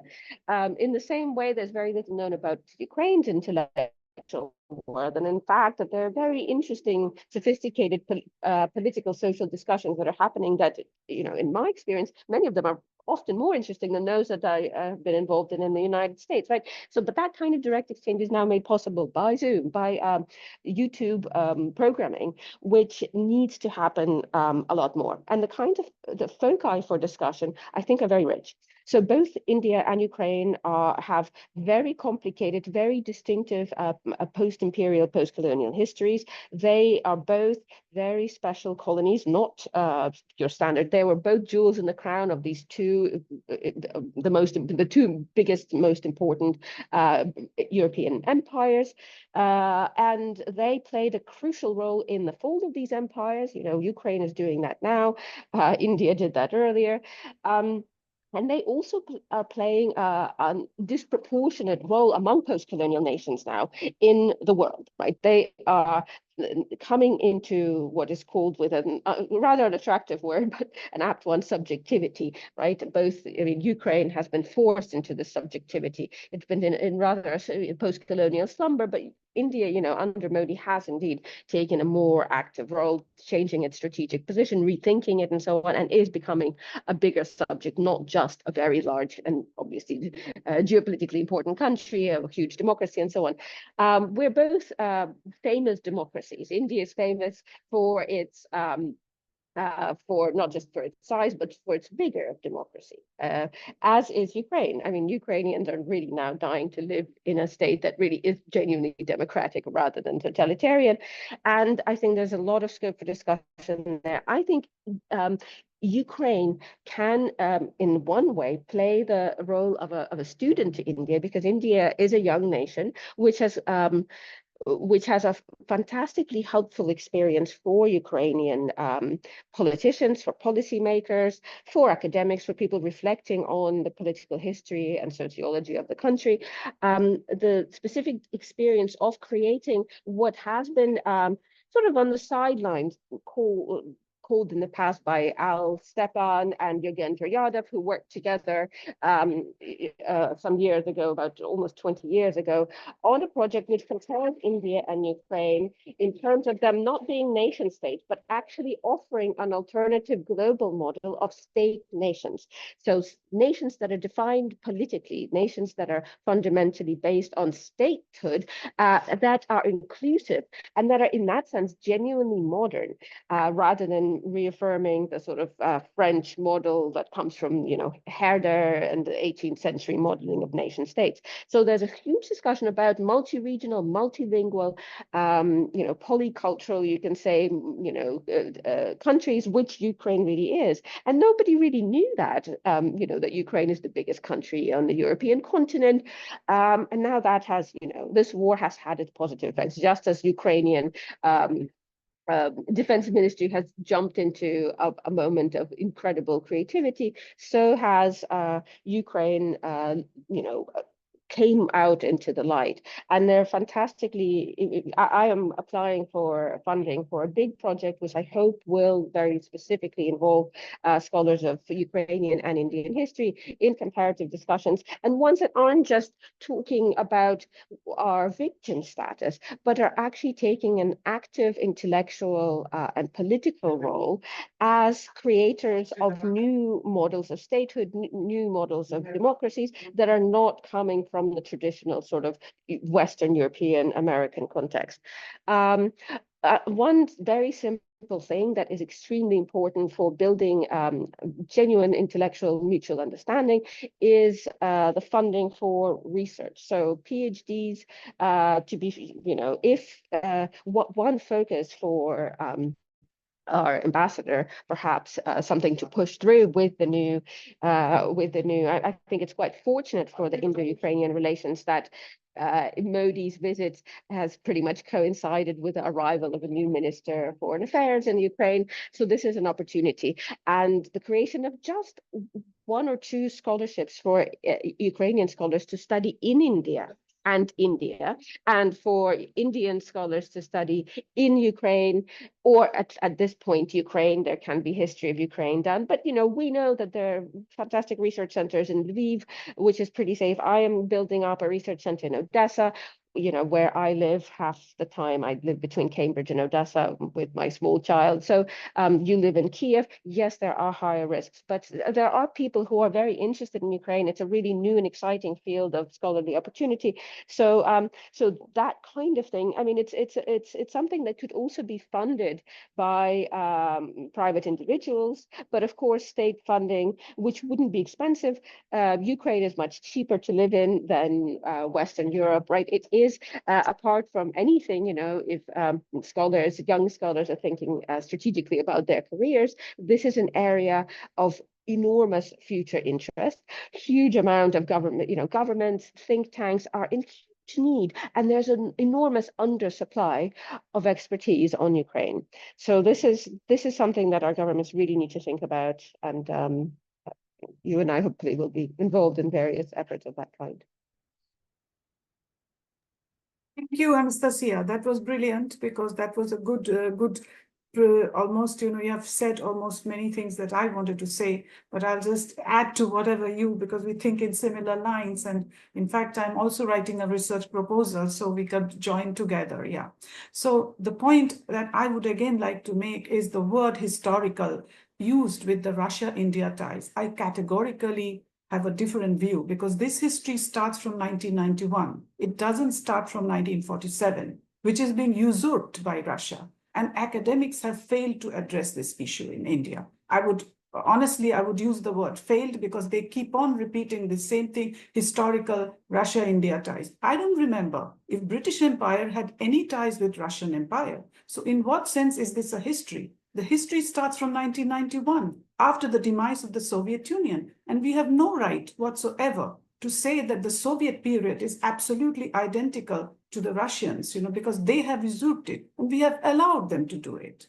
That's the Russian narrative that we are repeating, We are not examining what we are saying sometimes, So, and how we are, in a way, not being constructive, because this has entered the scholarly sphere, this whole thing, about the historical ties, separating all the 14 countries as if they don't exist. And this has been a gross mistake from the analytical, scientific, and, even political point of view, because you then don't disregard the sovereign nations that have emerged. It's the same thing as telling if some country had ties with British India, that the ties were historical. This is, well, I have a problem with that. And second is that on this light, we have always been very Russo-centric in our policies, in our academic field, because we have always looked at Russia and then what Russia will think.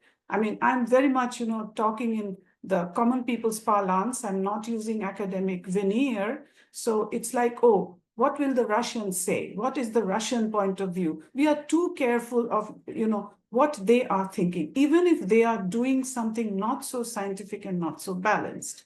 Herein, I have the other side, that is the Ukrainian side. They have been a very big fixated look at the European integration, which was very mechanistic. And in a sense, it lost the focus of looking into the other areas of the world. And suddenly when the war came, they also started thinking that global south is important. Suddenly it emerged. And without even putting in the basket all the countries, that has been the problem from the Ukrainian side. Now picking up and telling, oh, China is the leader, or India is the leader of the global south, or Brazil is the leader. In the same way Russia is doing. There is a similarity in approaching global south. I still believe that, you cannot put in one basket all the 3 continents, which even donors are doing it, that global south is used, the word is hackneyed, the word is not really, we are putting everything together, which is also not okay. Now, the post-imperial and post-colonial thing, we are unable to understand. Unfortunately, India produced the best post-colonial scholars. And the post-colonial studies is heralded by Indian scholars in the world. You talk of, Homi Bhabha, you talk of Gayatri Spivak, all of them. I don't exclude Edward Said, of course, the theoreticians. And the post-colonial debate has been started and spearheaded by Indians. And in this area, we have also grossly failed, or at least underestimated, that because Soviet Union had a socialist revolution, it didn't have elements of colony, whereas it had very much the elements of colony under the garb of the red flag, and that we failed to see.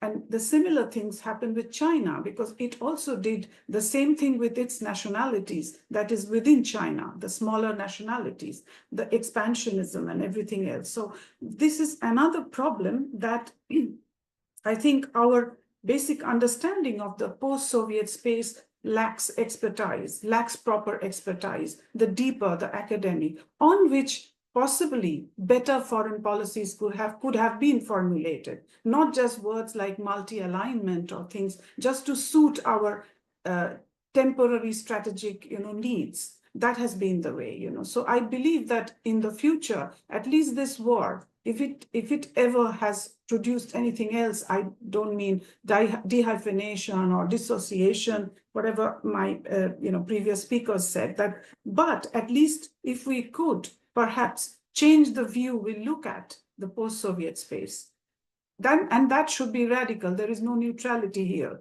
We have to acknowledge the problems we have had in understanding scientifically. I have had a number of debates with people, and I still have, I lost many friends because they failed to understand, especially the leftist friends. They just don't understand what was Soviet Union because they have never been here and they never studied these countries. They just listened and looked at the photos. So it is so shallow. So I believe that this expertise is important. Now, I would not talk much because we have very little time. I would open the floor to questions, please, to the speakers. We took a lot of time discussing, discussing a lot of things, and I believe that you will have serious questions. Yes, Arnab, Kiev, please, your question, please. But I would also look into the chat. Please see in the chat if there are questions for any one of you.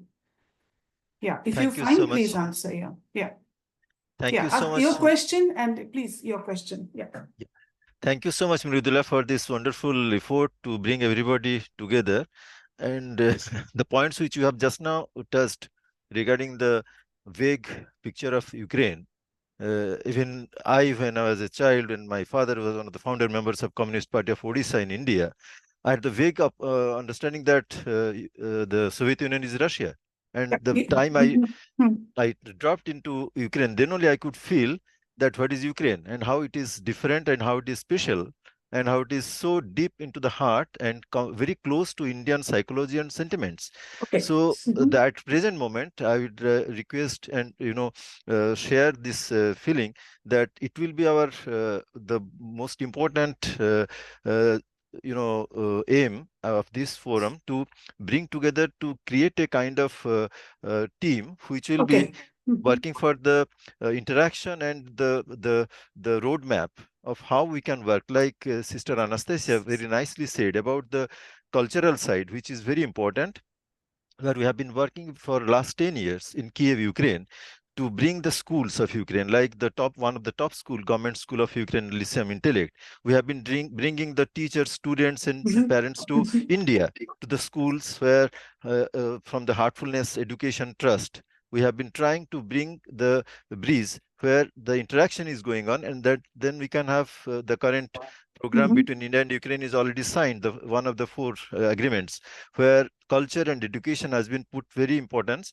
And with the deputy director of Lyceum Intellect, Shubina Natale Nikolana, we are working to start and to continue this project to bring together so that people know each other. So there is the eyes will open with the YouTube or different video clips, which we are already preparing and translating to Ukrainian and in English, so that the exchange will open the eyes that it is not any kind of country where we do not have anything. We have a lot of things to share and work out. So this is my request. And when Mr. Alexander Polishuk, our revered, beloved ambassador of Ukraine in India, he has been working hard on this field. We have to work a lot and bring some concrete project to take it further. This is my request and question to you all. Thank you. Thank you. Thank you for your comment. That was not a question. So I would like to open the floor to questions if you have, or remarks, if the speakers may like to add, or remarks, please.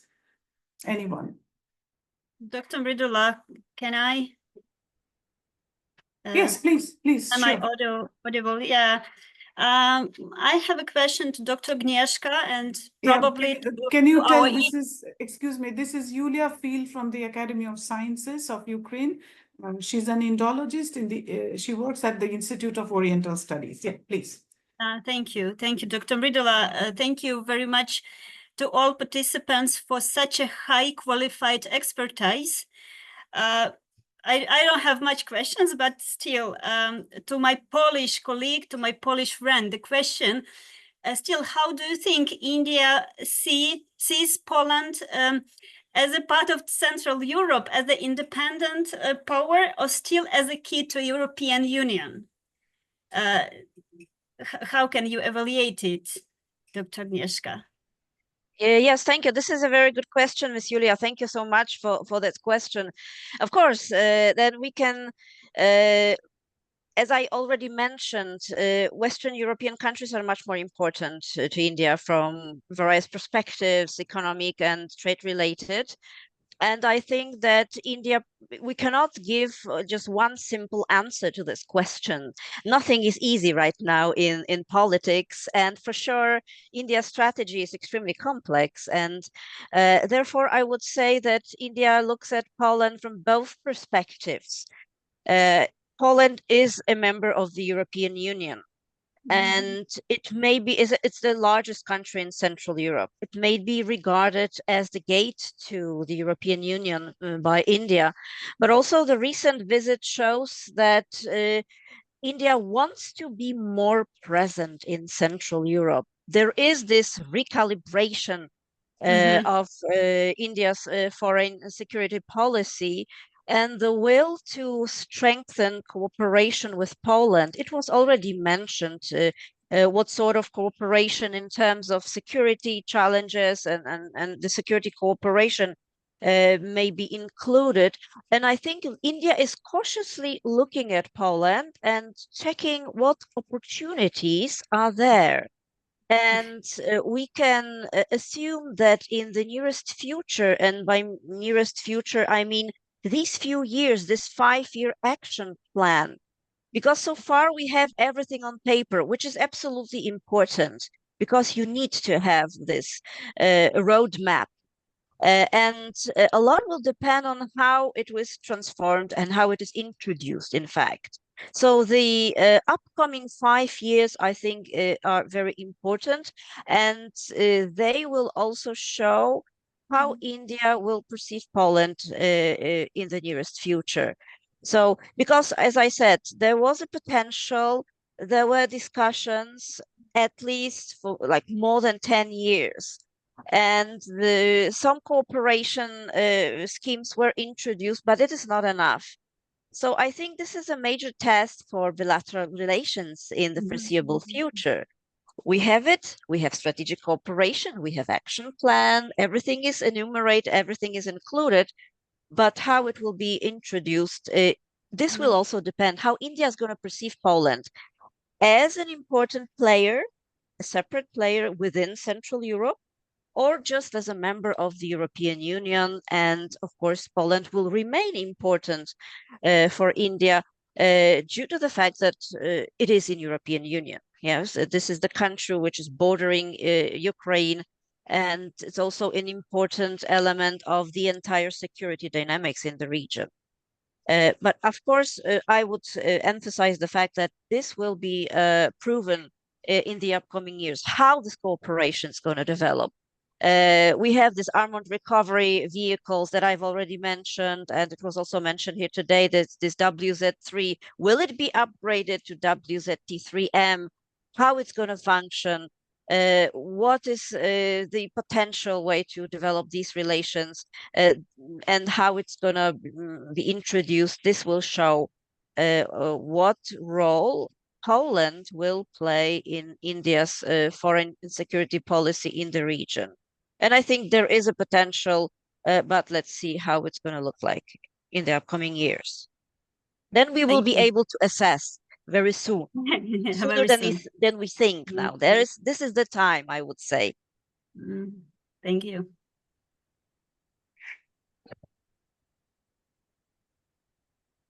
Thank you. Questions in the chat that says from Dmitro Shulga from the International Renaissance Foundation, what outcome of Russia-Ukraine war suits best for Indian interests? Is Ukraine's victory over Russia not desirable or just not seen feasible? Very good question. Because of all the things happening with the currency, with the gas purchase, and with everything, bringing peace, etc. So this is a very valid question. Anyone wants to take it up among the speakers, please? Yes, please, Professor Sachdeva, you're most welcome. Yeah. Yeah, thank you. Since I have to leave in 2-3 minutes, I said just first, thank you, everyone. It's a wonderful discussion we had so far. And, I totally agree with the speakers. There is a absolutely, necessity to understand this part of the world. There is absolutely no doubt about this. And I think the points have been made very clearly that in India, we do need more expertise on Central and Eastern Europe, and particularly on Ukraine and this part, because, you're also right that, this was always seen in the policy circle and even in academic circles broadly in the post-Soviet space as influence Because one of the reason was also that many of the people, those who were working on the Soviet Union, they started working on this region. And that's not typical problem only of India. I mean, you can also see in the US and in many other Yes. places as well. And many of the things which, I think two speakers, what Foreign Minister Jaishankar has been saying, I think he better explain what he has been saying. But it's not question of multi-alignment or double alignment, or I think, to me, India does not align with anybody. So I think it's not even a multi-alignment or double alignment. I would say multi-engagement, because they are trying to engage with others. India does not align with US. So many differences you can see on many issues, and also in Russia, India. I mean, obviously, India is uncomfortable. Many of the things which Russia has been doing. Now, the specific question which has been asked, I think this was a very good question, as you have mentioned. What outcome suit best for Indian interest? Now, obviously, the best outcome for India would be the peaceful, kind of settlement as quickly as possible for anybody, not just only for India, but in all countries, the global south, and also for others as well, unless, some countries have other plans in their mind. But, one thing also I would like to make it clear, because within Indian, I think, broader academic discussions, the whole narrative, Western narrative about strategic defeat of Russia, I think most of the analysts, most of the policymakers don't agree with that particular view, because what they really feel is that any kind of weakening or weak Russia may not be really very good for the multipolar kind of world which India is kind of looking for. So for them, strong Europe, strong Russia, all are used, because that's why perhaps others will have more room to play, because otherwise, if just a stronger kind of what we have in the 90s, the end of the world kind of situation, where you have the Western domination of all the institutions, global institutions of economic and global governance. I think that's not the kind of desirable thing, perhaps but of course, the best desirable thing as soon as possible would be peace returning to Ukraine.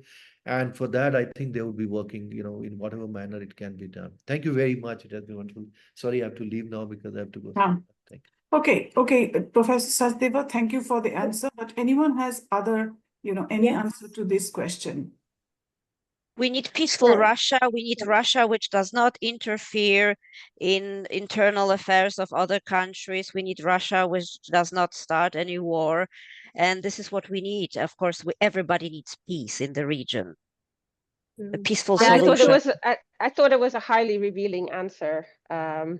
So I think the answer that we want I strongly support Russia. Peaceful Russia.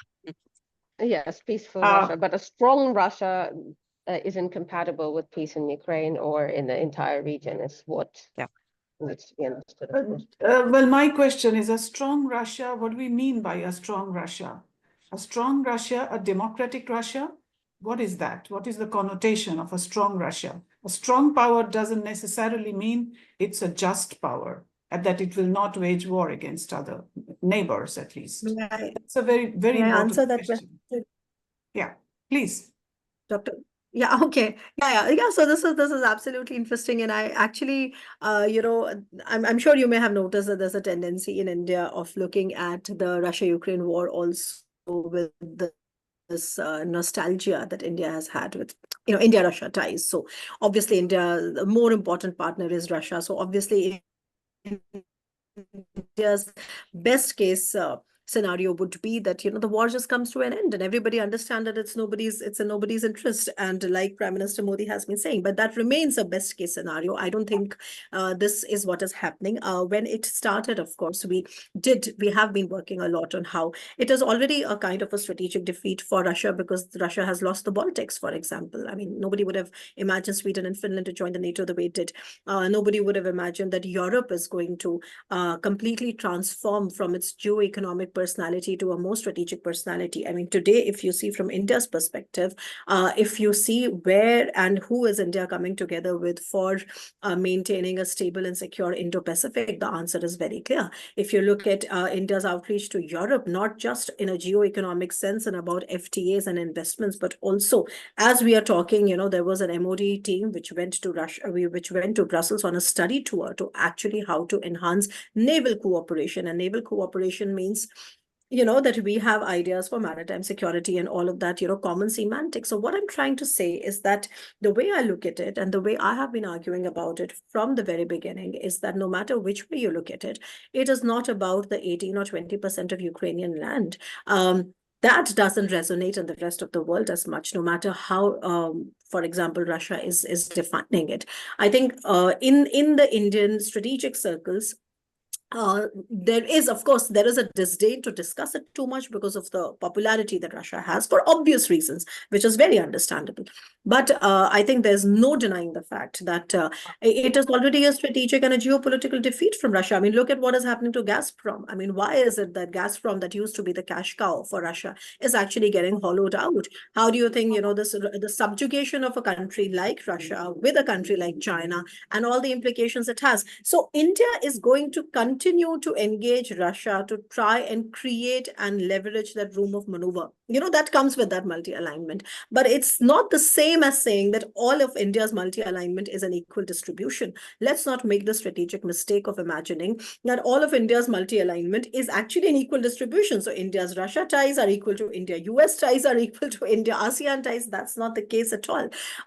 But having said that, yes, I totally agree that we would like to see the war end in the most amicable possible way. There could be, we also talk about if there is in some years a kind of an interregnum of a democratic Russia for the time being, perhaps it could sort of rediscover its position in the larger European theater, because you cannot wish away your neighbors. So I think those kind of things are there. It's not for me to answer, but to say that these issues are absolutely not discussed or thought about, I think that's not the case. I mean, whoever works on that region knows that Russia has lost out on all of these geostrategic and geopolitical markers, and the impacts of which are going to manifest in decades to come. So that's what I mean. That's part of what I research on. That's the reason why India has started to accelerate its diversification.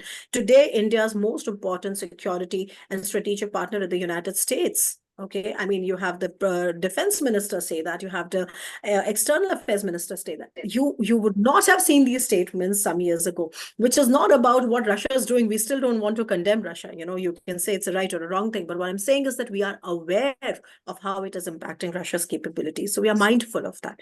Yeah. Okay. Thank you. Thank you for that. And I have two questions here. Dr. Agnieszka to Kuszewska-Bonet is India wanting Poland, which has emerged as a leadership voice in Europe, to play? And the second one is, can and should we consider India as a long-term partner for Ukraine and or Poland? Taking note that nowadays India is taking a fickle stance on war in Ukraine, in which they are pro-peace, but generally continue having strong relations with Russia. Should our two nations of Ukraine and Poland take more cautious stand on India? Thank you. I would ask Professor Kuszewska-Bonet, because in both the questions, Yes. Poland is involved. Yeah, please. Yes, thank you very much. I just refer to what Dr. Svati said. I do agree there is a larger geostrategic global context in it. So if we look at India's turn towards the West and Europe, we should also indicate the fact that there is a reason for this pragmatic desire to have good relations with the West, of course. Russia's dependence on China is really watched with concern in New Delhi, because Russia has been seen by Indian political elite as an important force that was a little bit like restraining China from its growingly expansionist policy in South Asia, because we have to emphasize this fact that China has introduced more and more expansionist policy in South Asia and Southeast Asia. And this is regarded as a direct threat by India. for obvious reasons, of course. So therefore, there is this turn of India towards the West. There is an attempt to strengthen relations. And this attempt is a very complex issue, and it has manifested by relations with the United States, obviously Western Europe, and also Central Europe. And probably India would not mind perceiving Poland as a member of the EU, as a bridge between Western Europe and the Eastern Europe and Ukraine. But all depends on how Poland is, or whether Poland is capable to perform such role. And this is the big question to which I have no answer, honestly. I do have hopes, but I don't have answers. Hopefully it is. Thank you, Professor Kuszewska-Bonnet, for this answer. And I think Dr. Rao also wants to have a rejoinder, please. Yeah.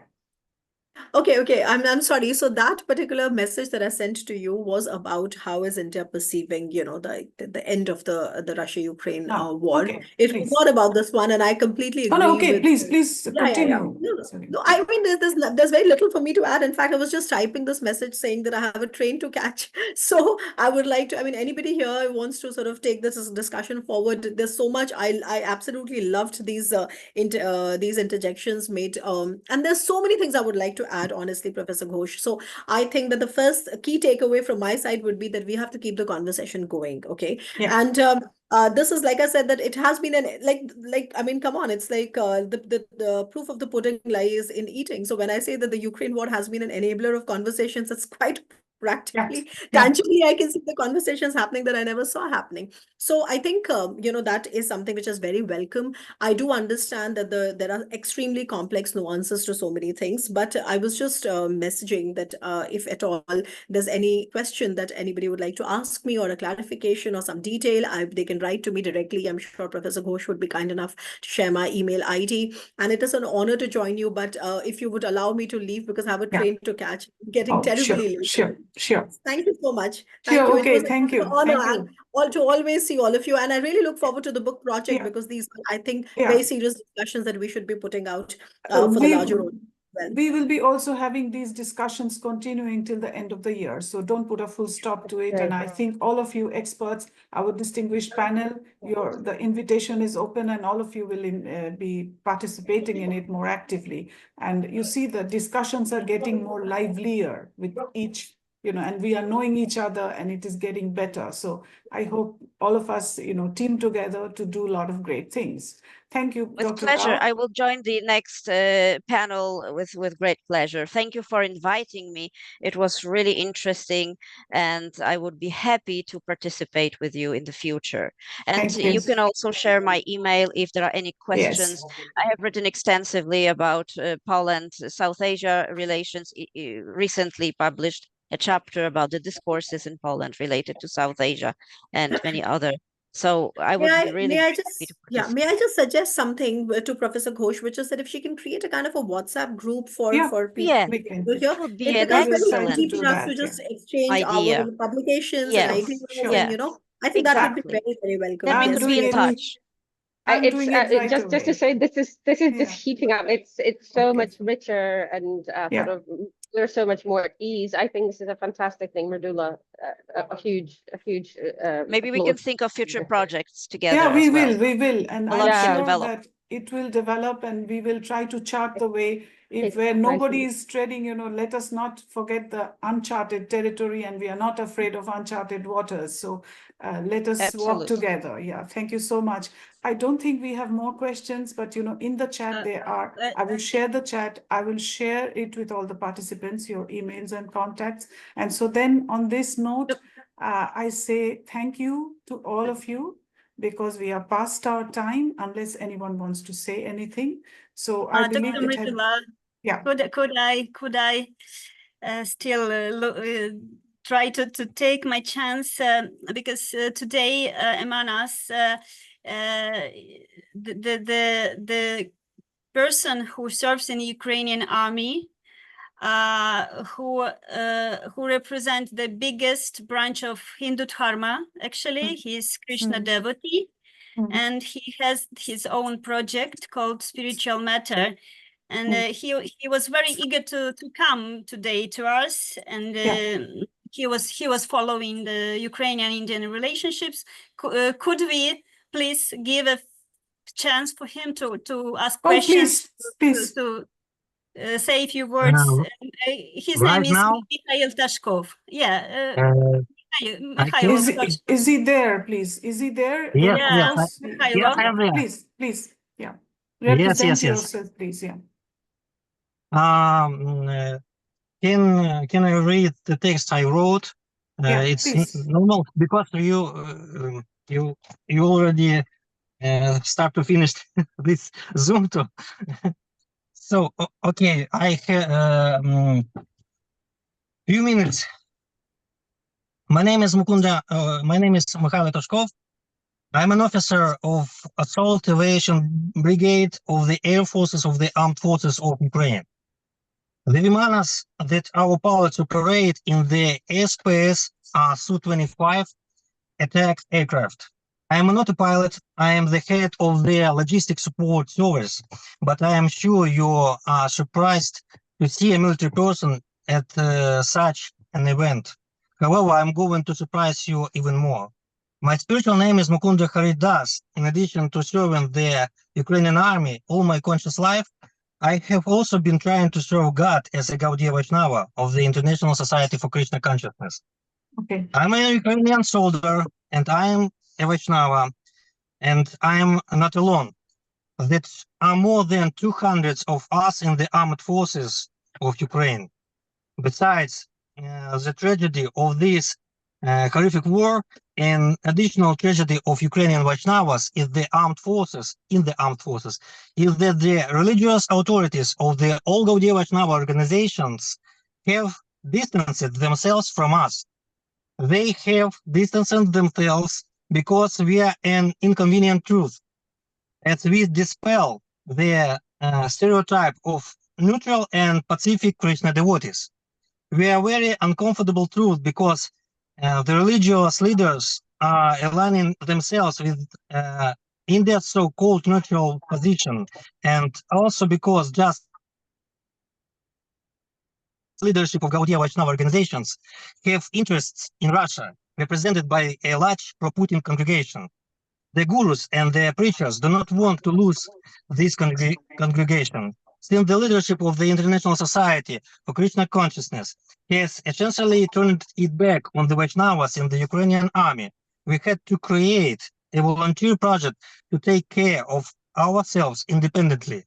Thus, I am the founder of the preaching and volunteer project Spiritual Matter, which is focused on supporting Vaishnavas in the defense forces of Ukraine, as well as caring for the families of the fallen. Since Russians' full-scale invasion of Ukraine, 29 Vaishnavas was already been killed, 4 are considered missing, and 1 is held captive. So both my military unit and my brothers from the Ukrainian Gaudiya Vaishnava community are giving their lives in defense of Ukrainian society.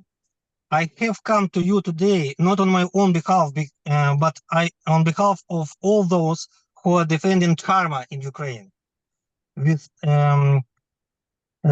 stakes as high as their own lives. On behalf of those heroes, both the fallen and the living, I address you.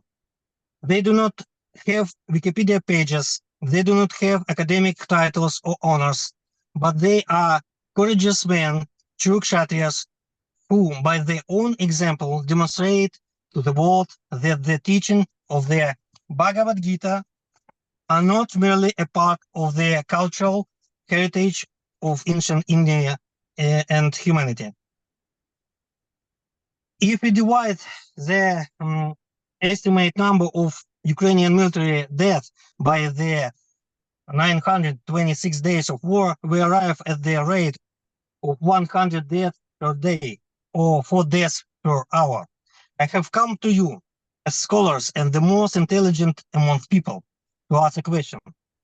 But before I pose my uncomfortable question, I must first clarify the moral axioms upon which we can build a new non-Euclidean geometry of ethical relations.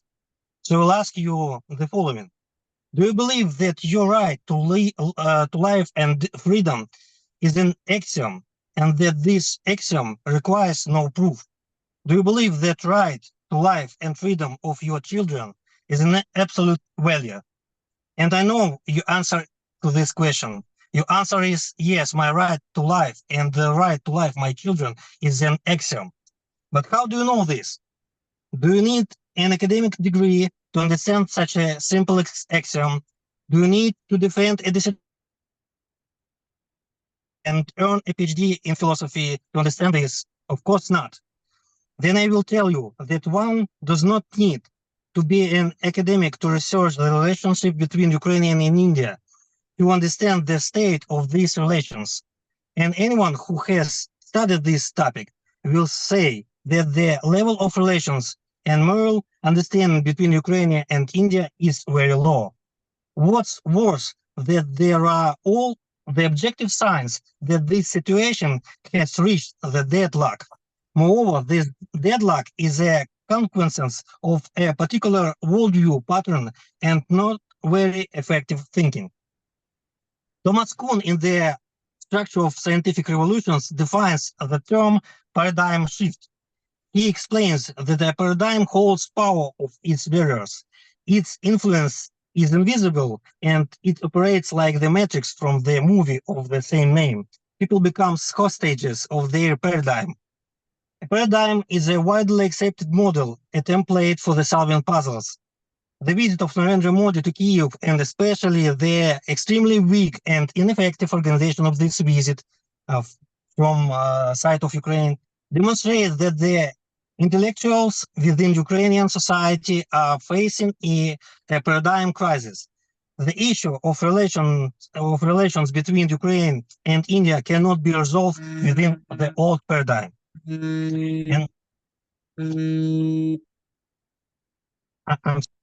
And we have something to compare it to.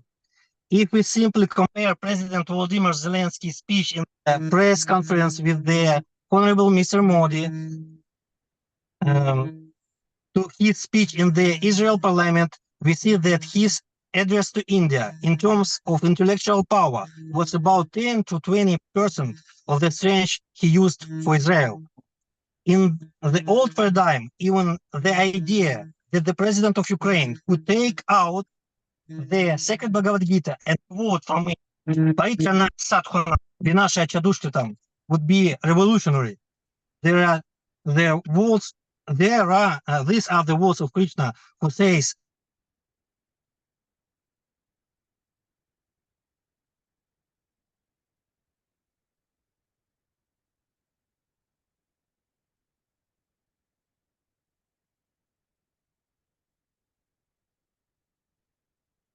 problems with connection, probably. Yeah, there is a problem with connection, and I would request Ms. Yulia Phil, who recommended, to give me in writing this whole speech, so that, if necessary, I can distribute it among the people.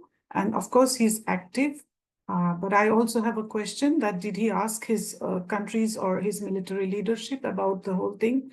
Of course not. This is part of his religious and belief. Like, we also have most of our different, we have our set of beliefs, each of us, and I have my beliefs, you have yours. We can of course discuss the system of beliefs and the norms and morals, and will that hold good for two secular states to engage in any kind of dimension? Because we cannot allow, in the modern world, it doesn't really happen that we have secular countries dealing with it, and religion is a more private and personal matter.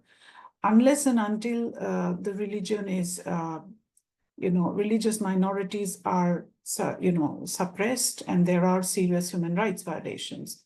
From my perspective, definitely he's correct that perhaps academic titles and all these things do not really matter. What happens in the ground, there is one perspective, that is how people are perceiving it. That's very important. Even a person believing in Krishna will see the war from a different standpoint, and that standpoint is, of course, necessary to understand. We have a lot of Muslims fighting in this war. We have our Crimean Tatar brothers fighting in the war. We have Buddhists there. We have people of different religion. We have Judaic people, Jewish people fighting. So the beliefs are as many. The roads to God are many. The roads to spirituality are many. There is a multiple road to that. So I would honor his speech, and please, I would ask Ms. Yulia Field to get it for us, Thank and you. I will circulate it among the participants if they find it interesting to read. And I hope we don't have questions anymore. And please keep in touch, those of you who are here. Our number has reduced by half almost. So let us say goodbye to each other until the next time.